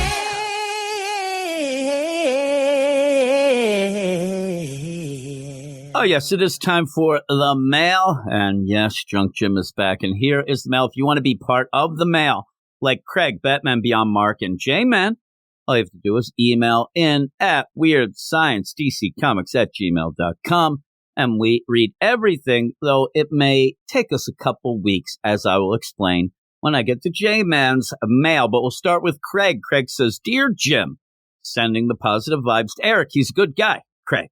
Thanks, Craig, and I'm sure that Eric would appreciate that. So a shout out there. Continuing on with Batman Beyond Mark, who says, "Sup, America's sweetheart Eric Shea and podcaster extraordinaire Jim Werner. Congratulations on 450 consecutive weeks podcasting from Weird Science." He then says, in a bit of foreshadowing that he had no idea, was that, "I'm guessing this news was both physically and emotionally hurtful to Eric. I'm not going anywhere with this statement, just my prediction on how Eric reacted." Yeah, I mean, that might actually be the truest thing that you've ever said in your life. I'm not sure. But he then says, "Keep up the great work, guys. The GFC," that's the Get Fresh crew, "appreciates it, Batman Beyond Mark." And then we get to J-Man. This is like rapid fire, isn't it? J-Man ended up emailing last week. Me and Eric recorded at a weird time, and I ended up looking over the mail, and I did not see J-Man's mail, though I do believe he had sent it before we had recorded, because when he first said that he sent it, I'm like, "Oh, what the heck? What's going on?" I'm like, "Oh, you must have sent it afterwards." And then when he said, I looked, oh, no, I just missed it. So we're going to make up for that right here. J-Man says, "Hey, Jim, what's up, Eric?" "What's up, J-Man?" I'm trying to be Eric there. "Last week for DC, I only picked up, and again, this is a week late. So remember, Last week for DC, I only picked up Night Terror's Ravager book because I heard a rumor it was the most important book. I am not a big Dead Man fan, and I am a little tired of dreamed Elseworlds tales that you always get when someone accidentally runs into Black Mercy plants, so I really have no interest in getting the main Night Terror's title. It hasn't been that great, so you might be a smart man there. This week, and this is again a week late, this week I decided to give a handful of Night Terror's books a try. I ended up with getting Night Terror's issues for The Flash, Zatanna, Robin, Green Lantern, and Shazam. After reading all of these, I remembered what I hate about this whole nightmare concept. There are no really set rules, and that just continues throughout. And there isn't even any rules to the event. I mean, obviously, you just heard me yelling and screaming about that with the 3 books we already talked about. You do need to at least get some sort. There's always going to be wonky nightmare rules, non-rules, whatever. But as I said, you still have to get concrete rules around that so it just doesn't end up into a big clusterfuck that this has become. Can the heroes use their powers consistently? Do any of these nightmares worlds follow rules of any sort? Are any of these scenarios truly scary for the main characters in that particular issue? Are there any page-turner surprises or unexpected fears of the characters that the creators are able to mine for a decent story? Do any events in any issue feel like it could lead to something interesting going forward in that character's regular ongoing post-Night Terrors? Were there any cool team-ups you don't normally see that worked for the story? People might argue there the Zatanna book, right? And we'll see what J-Man says. The answer to all these questions was a resounding no, with the exception of the awesome team-up between Zatanna and Robot Man. You say it's awesome. I thought it sucked. I know that everybody else seems to think it's great. It didn't even make sense then when we get to the stuff this week, finding out that it isn't just robots and nonsense that ended up being affected, unaffected, but there were a number of things that the creators could have done to make their particular stories more effective. How about we have the main characters briefly wake up at some point so we may see the effects of the dream world on their physical state, but there is none. So there's no real reason to do that. The cool thing in Nightmare on Elm Street series was when you saw a character wake up from their nightmare screaming in cold sweat with marks, bruises, or pain that reflect what happened to them in the dream world. The only thing we got that if you die in the dream world, you die in the regular world, but there doesn't seem to be any correlation or carryover, so you're not going to get that. The only Night Terror issue I read where anyone seemed to be concerned with what happens to the dreamer's body was the Zatanna issue, where they spent a good deal of the issue moving Diana Detective Chimp's body to a safe location, which ends up being completely null and void in the Wonder Woman book anyway. So again, it didn't matter. And just to say that, and J-Man already said the idea is not reading the regular Night Terror's book, but I will point out that while Diana and Detective Chimp's bodies were vulnerable in the sleep state, Joshua Williamson himself pointed out that that wouldn't matter because, and I should hit the deal, it doesn't matter because the sleepless nights that are roaming, they're not interested in the sleeping bodies. They ended up, and Joshua Williamson made a point to say that they could leave Mr. Terrific behind in his Bacta tank because the sleepless nights are not worried about him, so he's in no danger at all. So what you're actually saying, though you probably wouldn't have known that, J-Man, didn't matter. It didn't matter. Why does Barry, and I should hit that again, right? It doesn't matter. Why does Barry always have to resort to the cosmic treadmill or time travel or some other sort to save the day, especially in some dream world? The reason why, J-Man, is because not many of these writers know anything else. That's what I'm getting a lot from Night Terrors, because of these characters. When or writers jump into these characters and they're told, oh, they're only going to go with the one or two basic things. They're only going to go with the basic bitch nonsense that everybody does. And that's why half of these characters will never, ever evolve into anything because they're so busy doing MC Scat Cat, one step forward, two steps back. Hey, Mary Marvel's nightmare should really be her losing the ability to speak, either with sealing her mouth or cutting off her tongue. We've already done the thing with speaking, and the reason, in the little bit of the Black Canary thing that we saw in that one backup. Barry's nightmare should be disappointing Iris. Oh, wait, that happens all the time. Yeah, that does. That does. Barry's real nightmare should be his star pupil Wally turning evil and killing a bunch of people. Oh, wait, that happened. Never mind. Both Tim and Jason's nightmare was too obvious, and the creators focused too much on these characters either being too late to save the day are being beaten up by hordes of their usual fiends or evil doppelgangers of themselves. That's what we keep getting. I mean, we just talked about the deal of Wonder Woman being upset because she might not be as good as everybody thinks and she's got to quell the darkness. All right.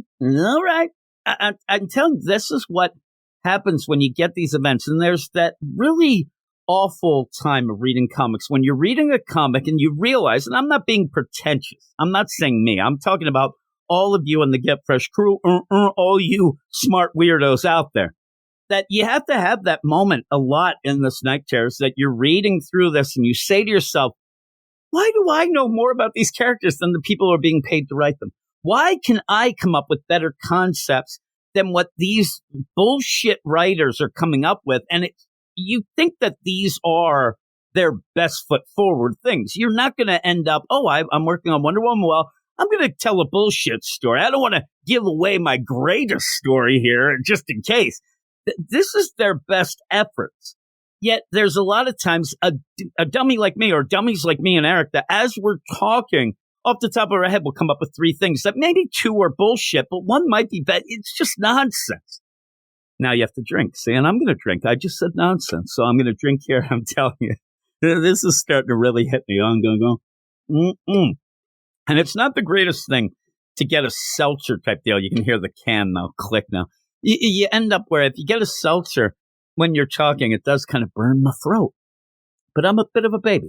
So he says, when does this event end? Well, it does have one more week of Night Terrors tie-ins and Night Terrors number 4 next week. We'll get all of those going.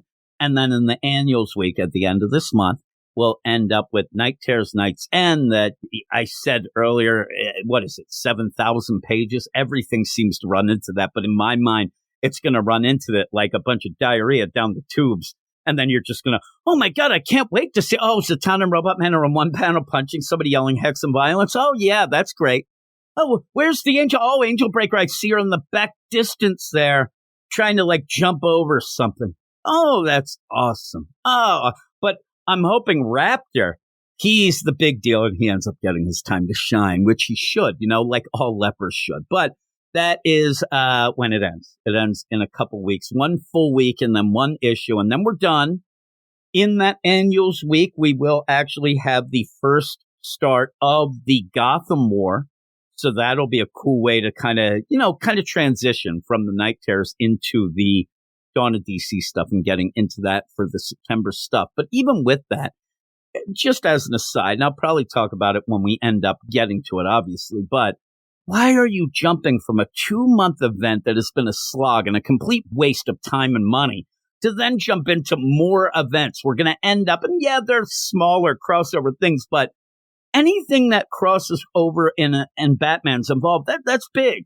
And so we're going to have the Batman Catwoman deal. And not only just those 2 books crossing over, we're also going to have that, one shot at the beginning, end, I believe, and then a Jason Todd mini type of 2-shot. Why? Why are you forcing people into this? They're not into it. Listen, Mr. DC, no means no. Stop it. Stop getting handsy with these events. We don't need them. You got to settle down with them. This isn't going to elevate your sales. It's going to de-elevate everybody's interest in your company. Stop it. And then he says, keep up the good work, and I'll see you in 7. J-Man from Half Moon Bay. Stop it. Stop getting handsy, Mr. DC. We don't need this bullshit, right? I think most people are agreeing. Then, thank God, after that, we just move into Beast World, which sounds like another really awful sus thing, but hey, we go to that, then what's next? I mean, go down the line. At least we get what should be the greatest book ever coming up in a little bit, and yes, that is Justice League versus Godzilla versus King Kong, and Eric better be back by the time that comes out. I mean, if he's not, I'm going to force him to come back then. That's enough of a break, but you can't cancel me for making him come back, but he's got to be back for that. But that is the mail. Thank you, Craig. Thank you, Batman Beyond Mark. And thank you, J-Man. And I apologize for this being a week late. But hey, everybody, again, if you want to get involved in the mail, and maybe what we'll do is from now on, even if Eric comes back, it'll be Drunk Jim mail. We'll just do that. What the hell? I need some sort of excuse to, wallow in my sorrow. So we'll end up maybe doing that. But email us at weirdsciencedccomics@gmail.com. And like I said, it might be a little late, it might be a dollar short, but we'll get to it eventually. But we read all the mail. So thanks, everybody, for mailing in. We're going to go off now. I'm going to attempt to do the last two books. They're doozies, Catwoman and Punchline. We'll see how this goes, but I'll be back in a second. All right, and here we are with two books left. We have Night Terror's Catwoman and Night Terror's Punchline, and boy, it's a toss-up of which one is worse. I saw people giving this Catwoman book by Tini Howard good review scores. Now, in my mind, what she is doing in kind of fooling these hacks is the idea that she will get vibes from past runs. She'll make it seem like she gets things or that it's more important or it's more fancy. And I'll tell you, the art really plays a big part in this where, okay, you're doing stuff. You got Maggie, Sister Zero. We're doing this. We got the Joker, the Batman. So it seems like it should be impressive. It's smoke and mirrors. This is bullshit. This barely makes any sense. I ended up right before I recorded this. I did get a hold of Eric and showed him. I said, boy, I'm drunk. I'm drinking this Four Loko nonsense. And he said, oh my God, what are you doing? I said, I'm doing Catwoman and Punchline. He said, well, you'd have to be drunk to talk about Catwoman. He didn't even throw shade at Punchline, the book I think that most people would probably say is the worst of these two. But this is a convoluted nonsense of a story. And I'm saying Catwoman, though I'll probably say that about Punchline as well. As we end up going into this, I'll give you the credits and then I'm going to give you the narration. And, I want to say, please allow me during this to talk about some of the dialogue and read some of the dialogue out loud just to show you what I talk about recently, that Tini Howard seems to write conversations as if one person is yelling, the other person isn't paying attention and looking out the window, and then the other person's actually hearing words that aren't being said in their mind to then yell back something unrelated. I mean, that's how it seems. That's how it seemed to me in that Raven book. That's how it seems in this issue. What gives? I mean, really, what do you do? What do you do when you have to write, nightmare, wacky stories for a Catwoman when your normal story in the real life world has her in a prison getting ramen delivered through the vents by Duchess the Cat? I mean, where do you go from there? Where do you get wacky? Where do you get nonsense? And remember, all of this story is supposed to end up setting up a state of mind for Selina to go into the Gotham War, to take over the crime of Gotham, make things better against Batman's will, possibly. So what are we getting here? We'll say, I'll tell you, we're getting shit. Shit on shit is what we're getting. This is written by Tini Howard. It's art by Leela Elise. I give a big props to the art. I do like the art. Colors by Marissa Louise and letters by Josh Reed. And I say I like the art. Maybe some would say maybe not so, but I think it has that classic Catwoman feel. It ends up feeling like a older classic Catwoman comic. It doesn't read like it, even though Tini Howard's trying to grab those vibes, trying to smoke and mirrors people into it, but she seems to succeed with some. But Drunk Jim is on the case. Drunk Jim is here to tell you that this is a bunch of nonsense. So now we have to drink, and I'm going to drink right now. I'm telling you, I don't need this, but I will. Oh, God, I got it all over myself. It's hard to, really try to drink quick so I get back. Oh, yes. It's dripping down my chin. Here's the narration to start off. You end up having Selina set the scene in case you didn't understand the last issue, which is about 98% of the people who read it. This isn't my Gotham. Here, I'm no hero. I'm the ultimate sinner. Well, right away, and it's going to end up drive me nuts because of the idea of what somebody told Tini Howard about exactly who Catwoman is. She says she's the greatest criminal in the world. She's the greatest hero. It's nice to prop up a character you're writing, but let's be realistic. I love Catwoman, but let's be realistic with her and give real stories for Catwoman. But so she's not the hero. In this Gotham, she's the sinner. She's the ultimate sinner. And it says, it was my attempt to control crime that caused the city to fall into worse chaos. Okay, so we're getting little warning signs, red flags. This is Selina having this nightmare. Now, this is where by the end I sit there and think, wouldn't this be the warning to her to not do Gotham War? Or I guess Tini Howard saying this is the impetus to do it better? But she ends up going on. My sister Maggie, a.k.a. Sister Zero, is the city's hero, but her work is too vital to take risks anymore. So I'm training someone new, a man who will become Batman. Kind of already is, but we're not going to really, go deep into that. To stop the man who will become the Joker, who kind of seems like he already is as well. So that's the setup. And you end up having a fire going on and ends up, Selena continues, I don't know how I know it'll happen, but I do. It's because you're in a damn nightmare. Please, this is made up. Don't play this game, please. But you end up and says, my sister thinks it's God talking to her, but I know better. I know the devil. And we end up seeing the Joker. Right? A little younger Joker, kind of sexy there, right? The Joker versus Batman with Selena in the middle. But this all starts with, oh no, there's a store on fire, and it looks like it started in the Serpentarium. All right, here we go. They end up going in as Batman and Catwoman. Again, Catwoman trying to train Batman so that he can take out the Joker. We go in, they start trying to save some people. A lot of them already are dead. The Serpentarium is on fire. Oh my goodness gracious. All these kids and guys that they're going in, they're hauling them out. They all have green hair. They all look like the Joker. And then they get to one that has just bleach white skin and green hair. I know they all have green hair. That's fine. But this bleach skin, they're like, oh no, this guy's still alive. Let's get him out of here. Selena, who seems to know things that she says she shouldn't, should be like, whoa. I think this might be the Joker, but they end up taking him. He starts giggling as they get out of this department store, and I think it's even mentioned we got to get out because there's fire gas pumps below, and they'll blow up. All right, it's a awful setup that is allowed to be because it's a nightmare. I'm telling you, anything that I would complain about of like, what the hell is that? Oh, nightmare logic. All right, is it logic? I don't know.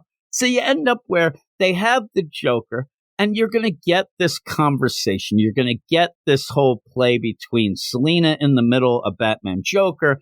This Joker's very sassy. He's throwing it. He ends up seeing Batman. He's like, oh, I thought you were a Catman because I thought you were the sidekick of Catwoman. But what I really want to do is get to Sister Zero because she's the real hero of Gotham. Now, in the meantime, we have an exchange, and this is what I do want to read, and bear with me, because this doesn't make sense. This dialogue that somebody actually, and there's somebody's Teeny Howard, that actually wrote this down on a page and thought that this sounded good and made any sense, it baffles the mind.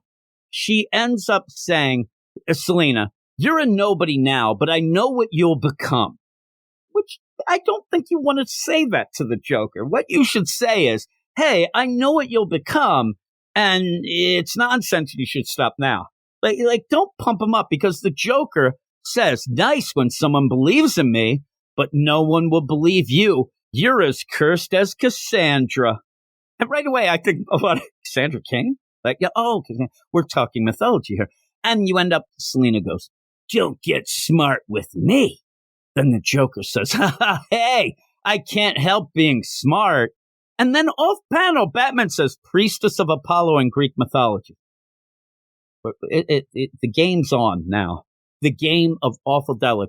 Then Batman continues, promised the god love in exchange for prophecy, but couldn't commit her heart, so he cursed her. No one would believe her predictions. And then Joker says, some say snakes slithered into her bed. And then continues, they tickled her ears with their tongues so she could see the future. But we don't care about that pagan nonsense, do we? We're good Catholics here. We believe in Sister Zero. I want to just get this page and have a big what the fuck right over it. It's so bad. What is going on? That is a full page of nothing. Actually, it's a full page of annoying me. So you go on there and you end up where Catwoman, anytime you say something about Sister Zero, the cat's claws come out, scratches the Joker. Batman yells, Catwoman! And then she says, say your name again. I dare you.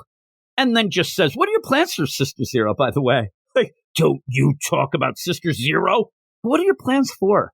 I just kind of want to know. And the Joker says, I want to make people believe in her. And for that, they need the devil. So you're going to play this game where in a world that really doesn't have a established Batman, Sister Zero is the hero.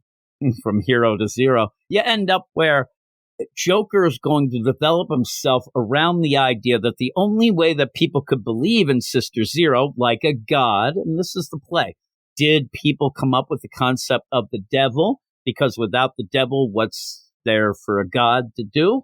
You have to have that yin and yang. You have to have that fight. That's the play. It sounds fancier than it is.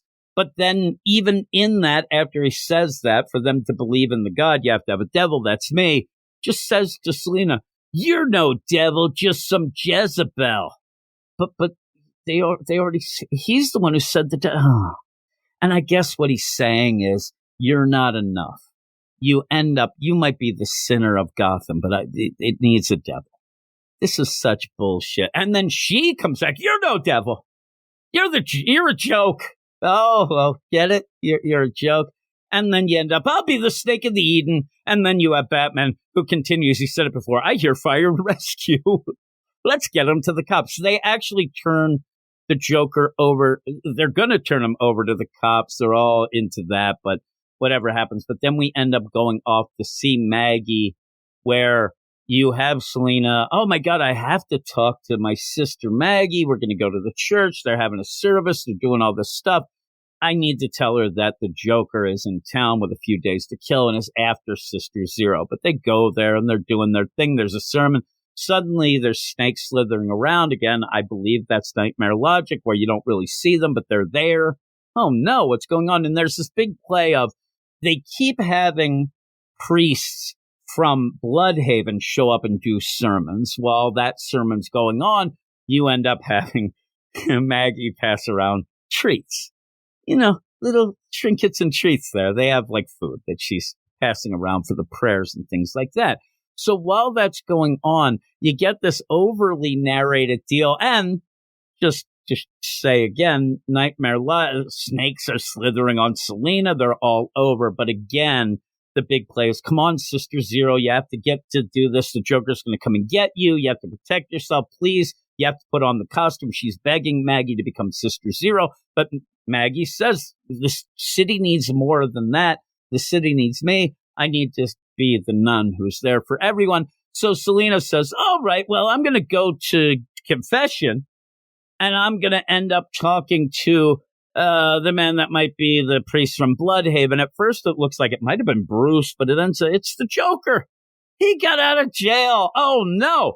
And he ends up saying a riddle, if you ask me. The idea of the jokesome riddles, again, that drives me nuts. But the idea of, okay, the Joker says, what do angels use to start fires? I guess it is a joke, but it's more of a riddle to me when you're asking a question like that, like a clever, what do angels use to start fires? A match made in heaven. And then kicks her out of the confessional. And then they end up attacking each other, and the Joker says, oh, what, don't you like priest jokes?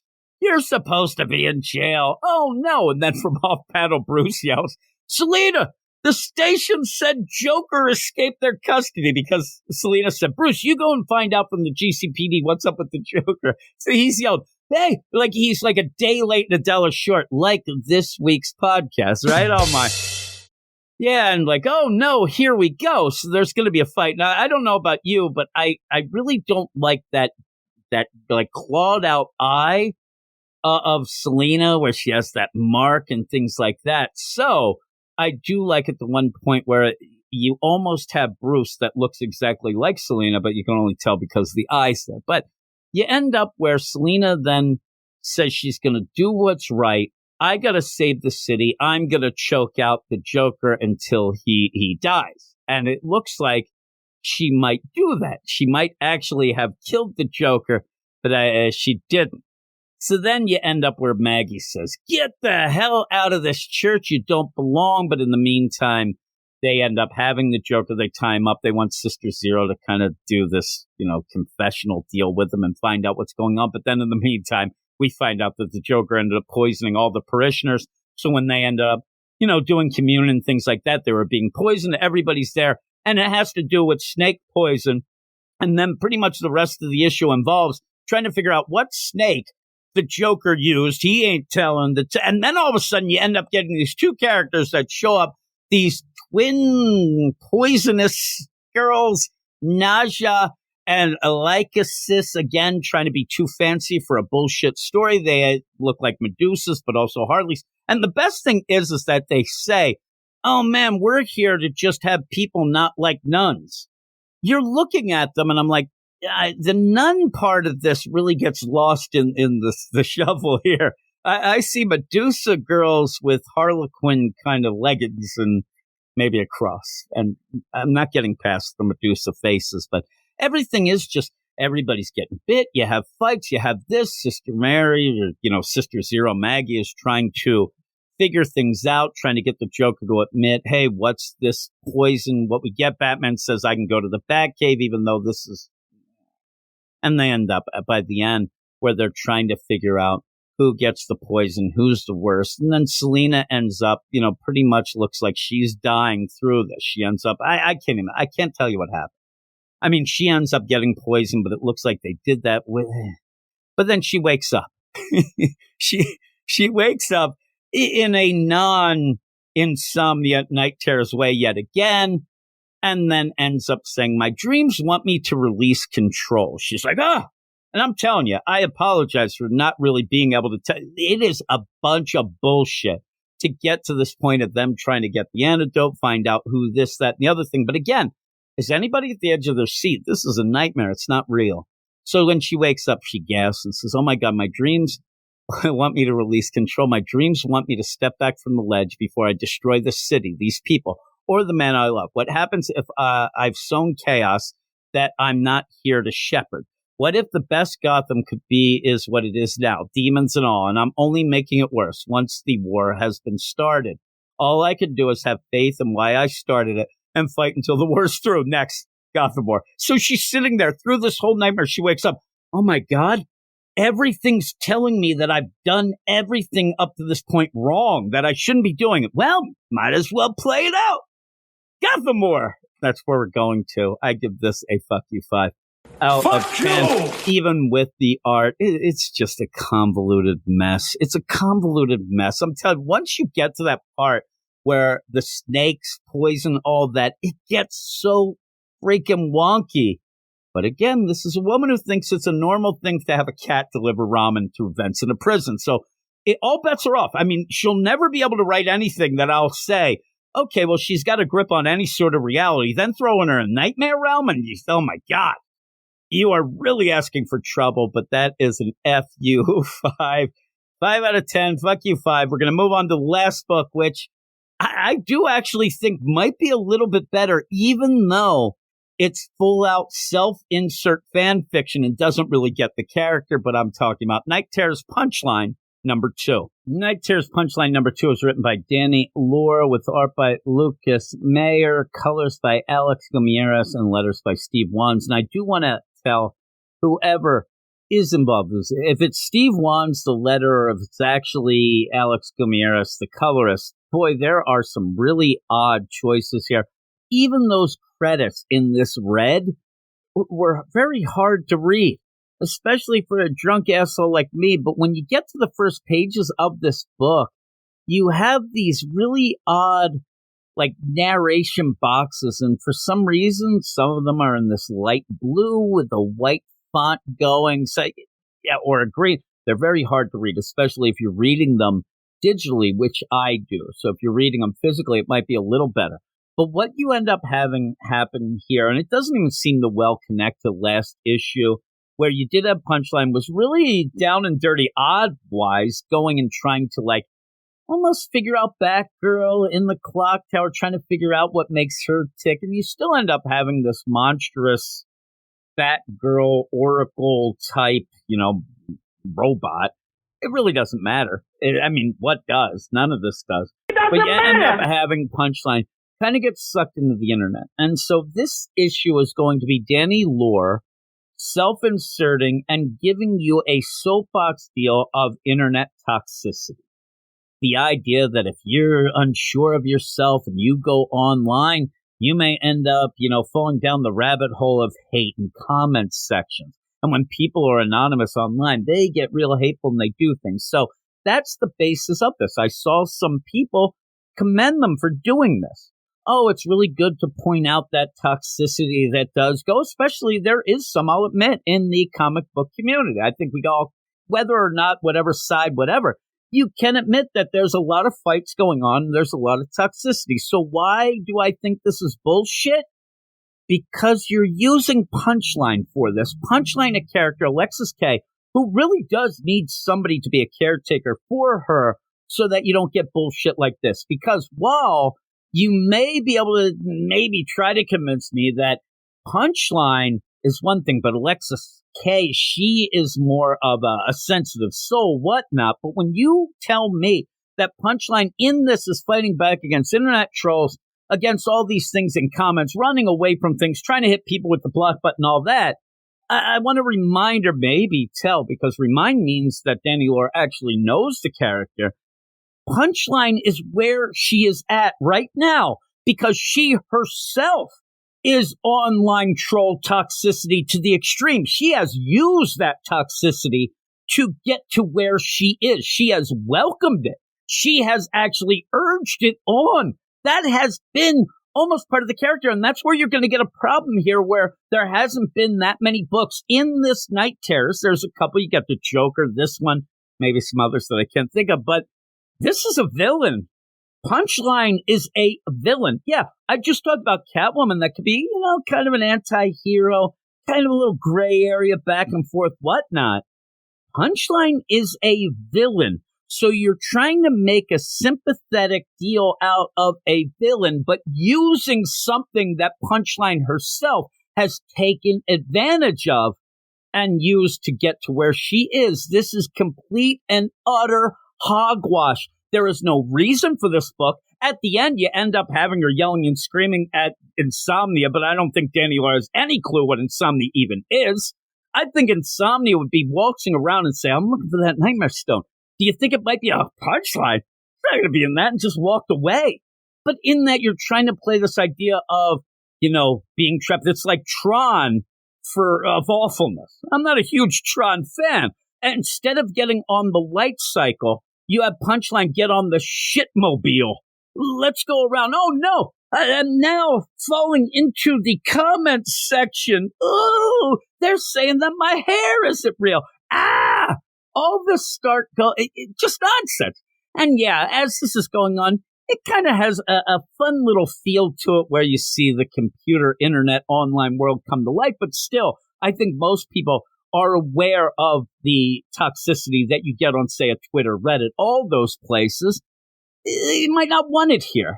And you're also not going to be able to solve anything here. This is the Nightmare Realm. And like I said, this almost plays off the idea of, I'm going to be stronger now. That no, this is what you have used up until now. So she's there and she's yelling, I don't have to listen to you users. I know this website. I'm going to do this. I'm going to hit the block button. I'm going to At one point, she gets muted and she can't tell her truth. She's yelling, but nobody can hear her. Oh, my God. What happens when you're an internet troll, but yet you can't scream? Well, you'll find out here as then you finally do get back to the robot Batgirl, who's just there to be there. We have gone from, and I'll tell you, last issue I said was bullshit. You ended up having Punchline not realize that she's actually in a dream, even though everything that she's seeing should really point her in that direction, which made her kind of look like a schmuck. But in here, she kind of realizes it a bit, but even so, it's just jumping on the internet, through the web pages, through the comments pages, being chased by Robo Batgirl, to then wonder, like, what is going on in the grand scheme of things to when she confronts Insomnia, who, I don't know, actually looks like there's been some weird changes with Insomnia when you see it. And I said, I like the art and I like kind of the neat concept of it, but not in this story. But yeah, running around, oh my God, oh, you got out of here. Oh, Insomnia's there. I'm like, you know what? I think you're the only one who knows the power of a good edit. What? What are you talking about? And then Punchline says, I've seen better cosplayers. I'm not bothered. And then Insomnia says, you keep saying that you're not bothered. you're not triggered, but I think you are. And she's like, I think that this might be a weird gas or a drug. I'm just going to wait it out. But what if it isn't? And then you get this play of like, what if you get and you can't speak, and all of a sudden, if you can, and this gets to a point where maybe I could sit there and say, all right, maybe it does get a little better here, because this gets to the point of where what happens to a Punchline when she can't yell her nonsense, when she can't convince people, then she just is Alexis K, and she ends up maybe feeling like I became Punchline because I wanted to get away from being a normal just girl. I want to be this thing, and I push myself.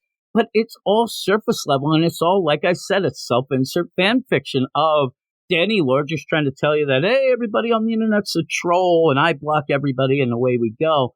And then she finally, I mean, we're almost at the end of this issue of 2 parts, and she's like, I think I'm in a nightmare.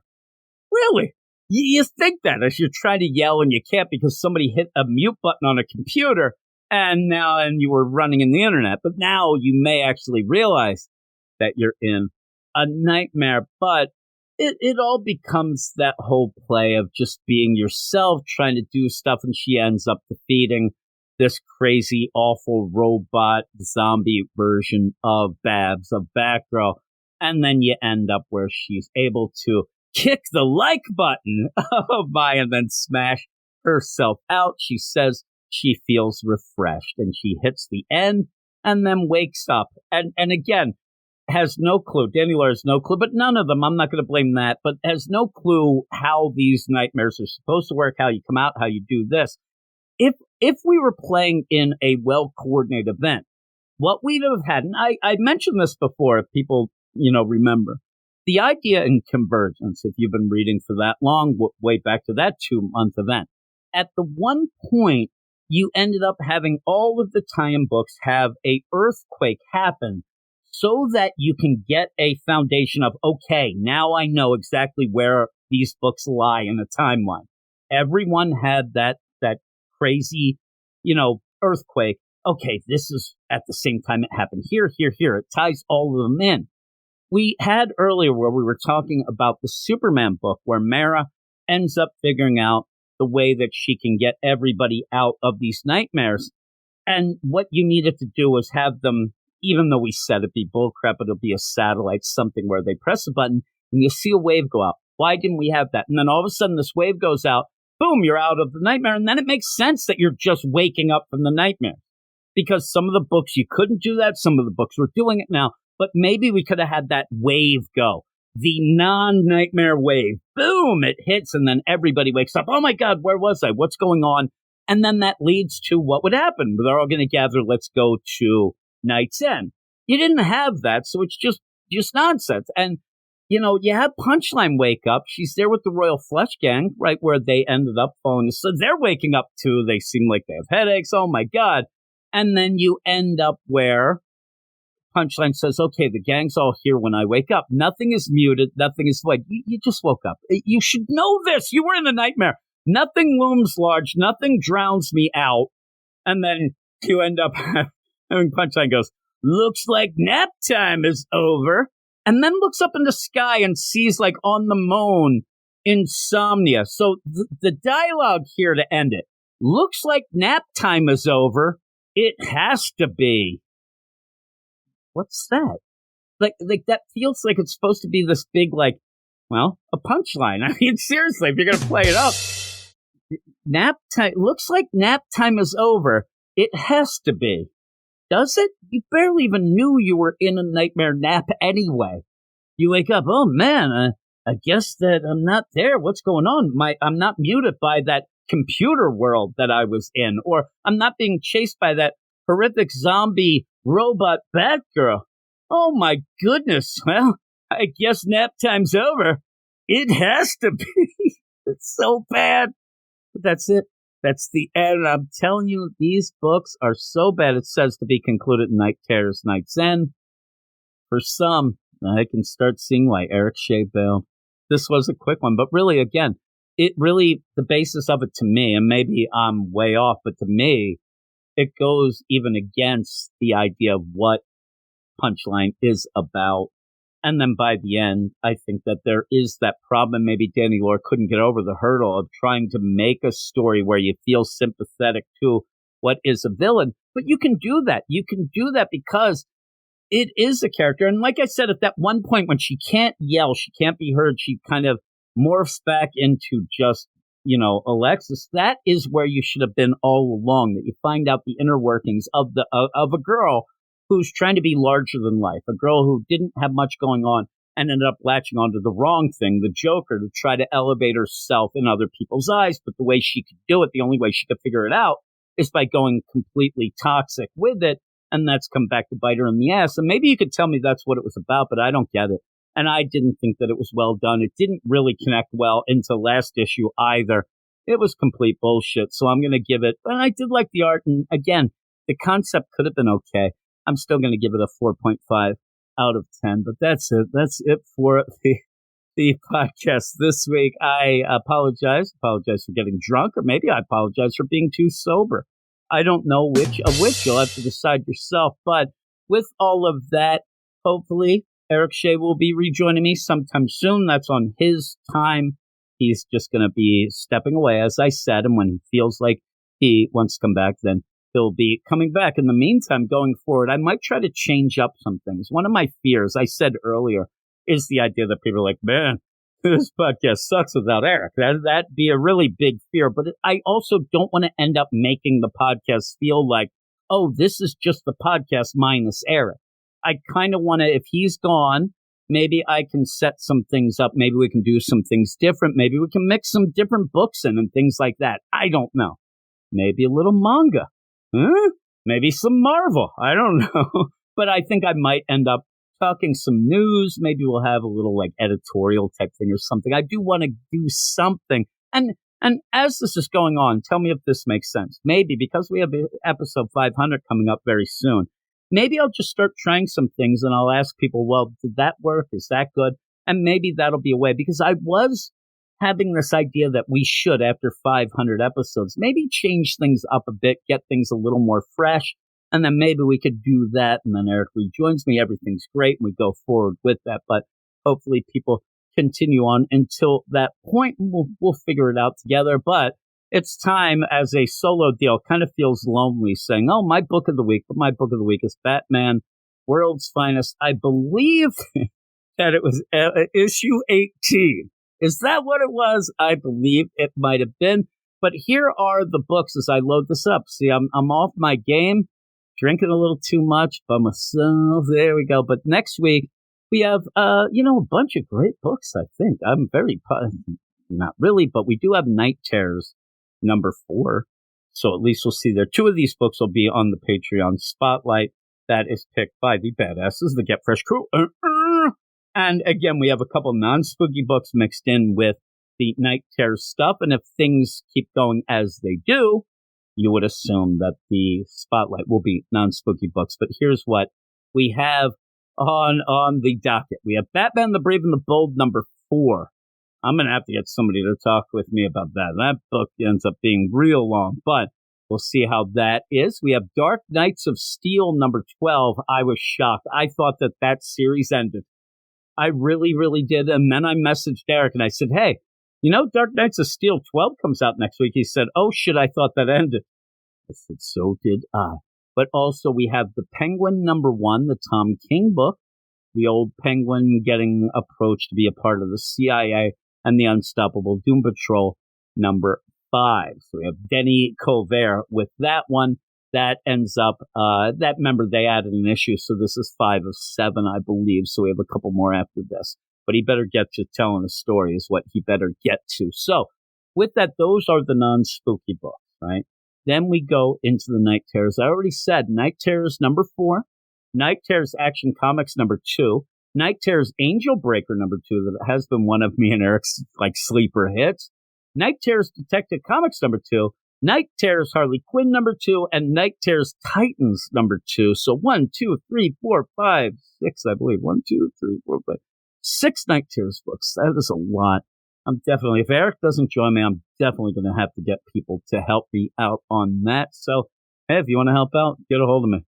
We'll do it that way. But those books will be on all of our different iterations of podcasts, say the Patreon Spotlight, the 2 books picked by the badasses, the Get Fresh Crew, that you can listen to by going over to patreon.com/weirdscience. And then we'll have probably a TGIF, hopefully on that F of a Friday. And there'll be the other 2. And then the spooky books will be the main podcast as we try to struggle through it. I just want to say to everybody, it's kind of an apology, but the idea of going through some of these books by myself, it's a very daunting task. I end up kind of freezing up when I do that. I don't really enjoy talking about the books by myself.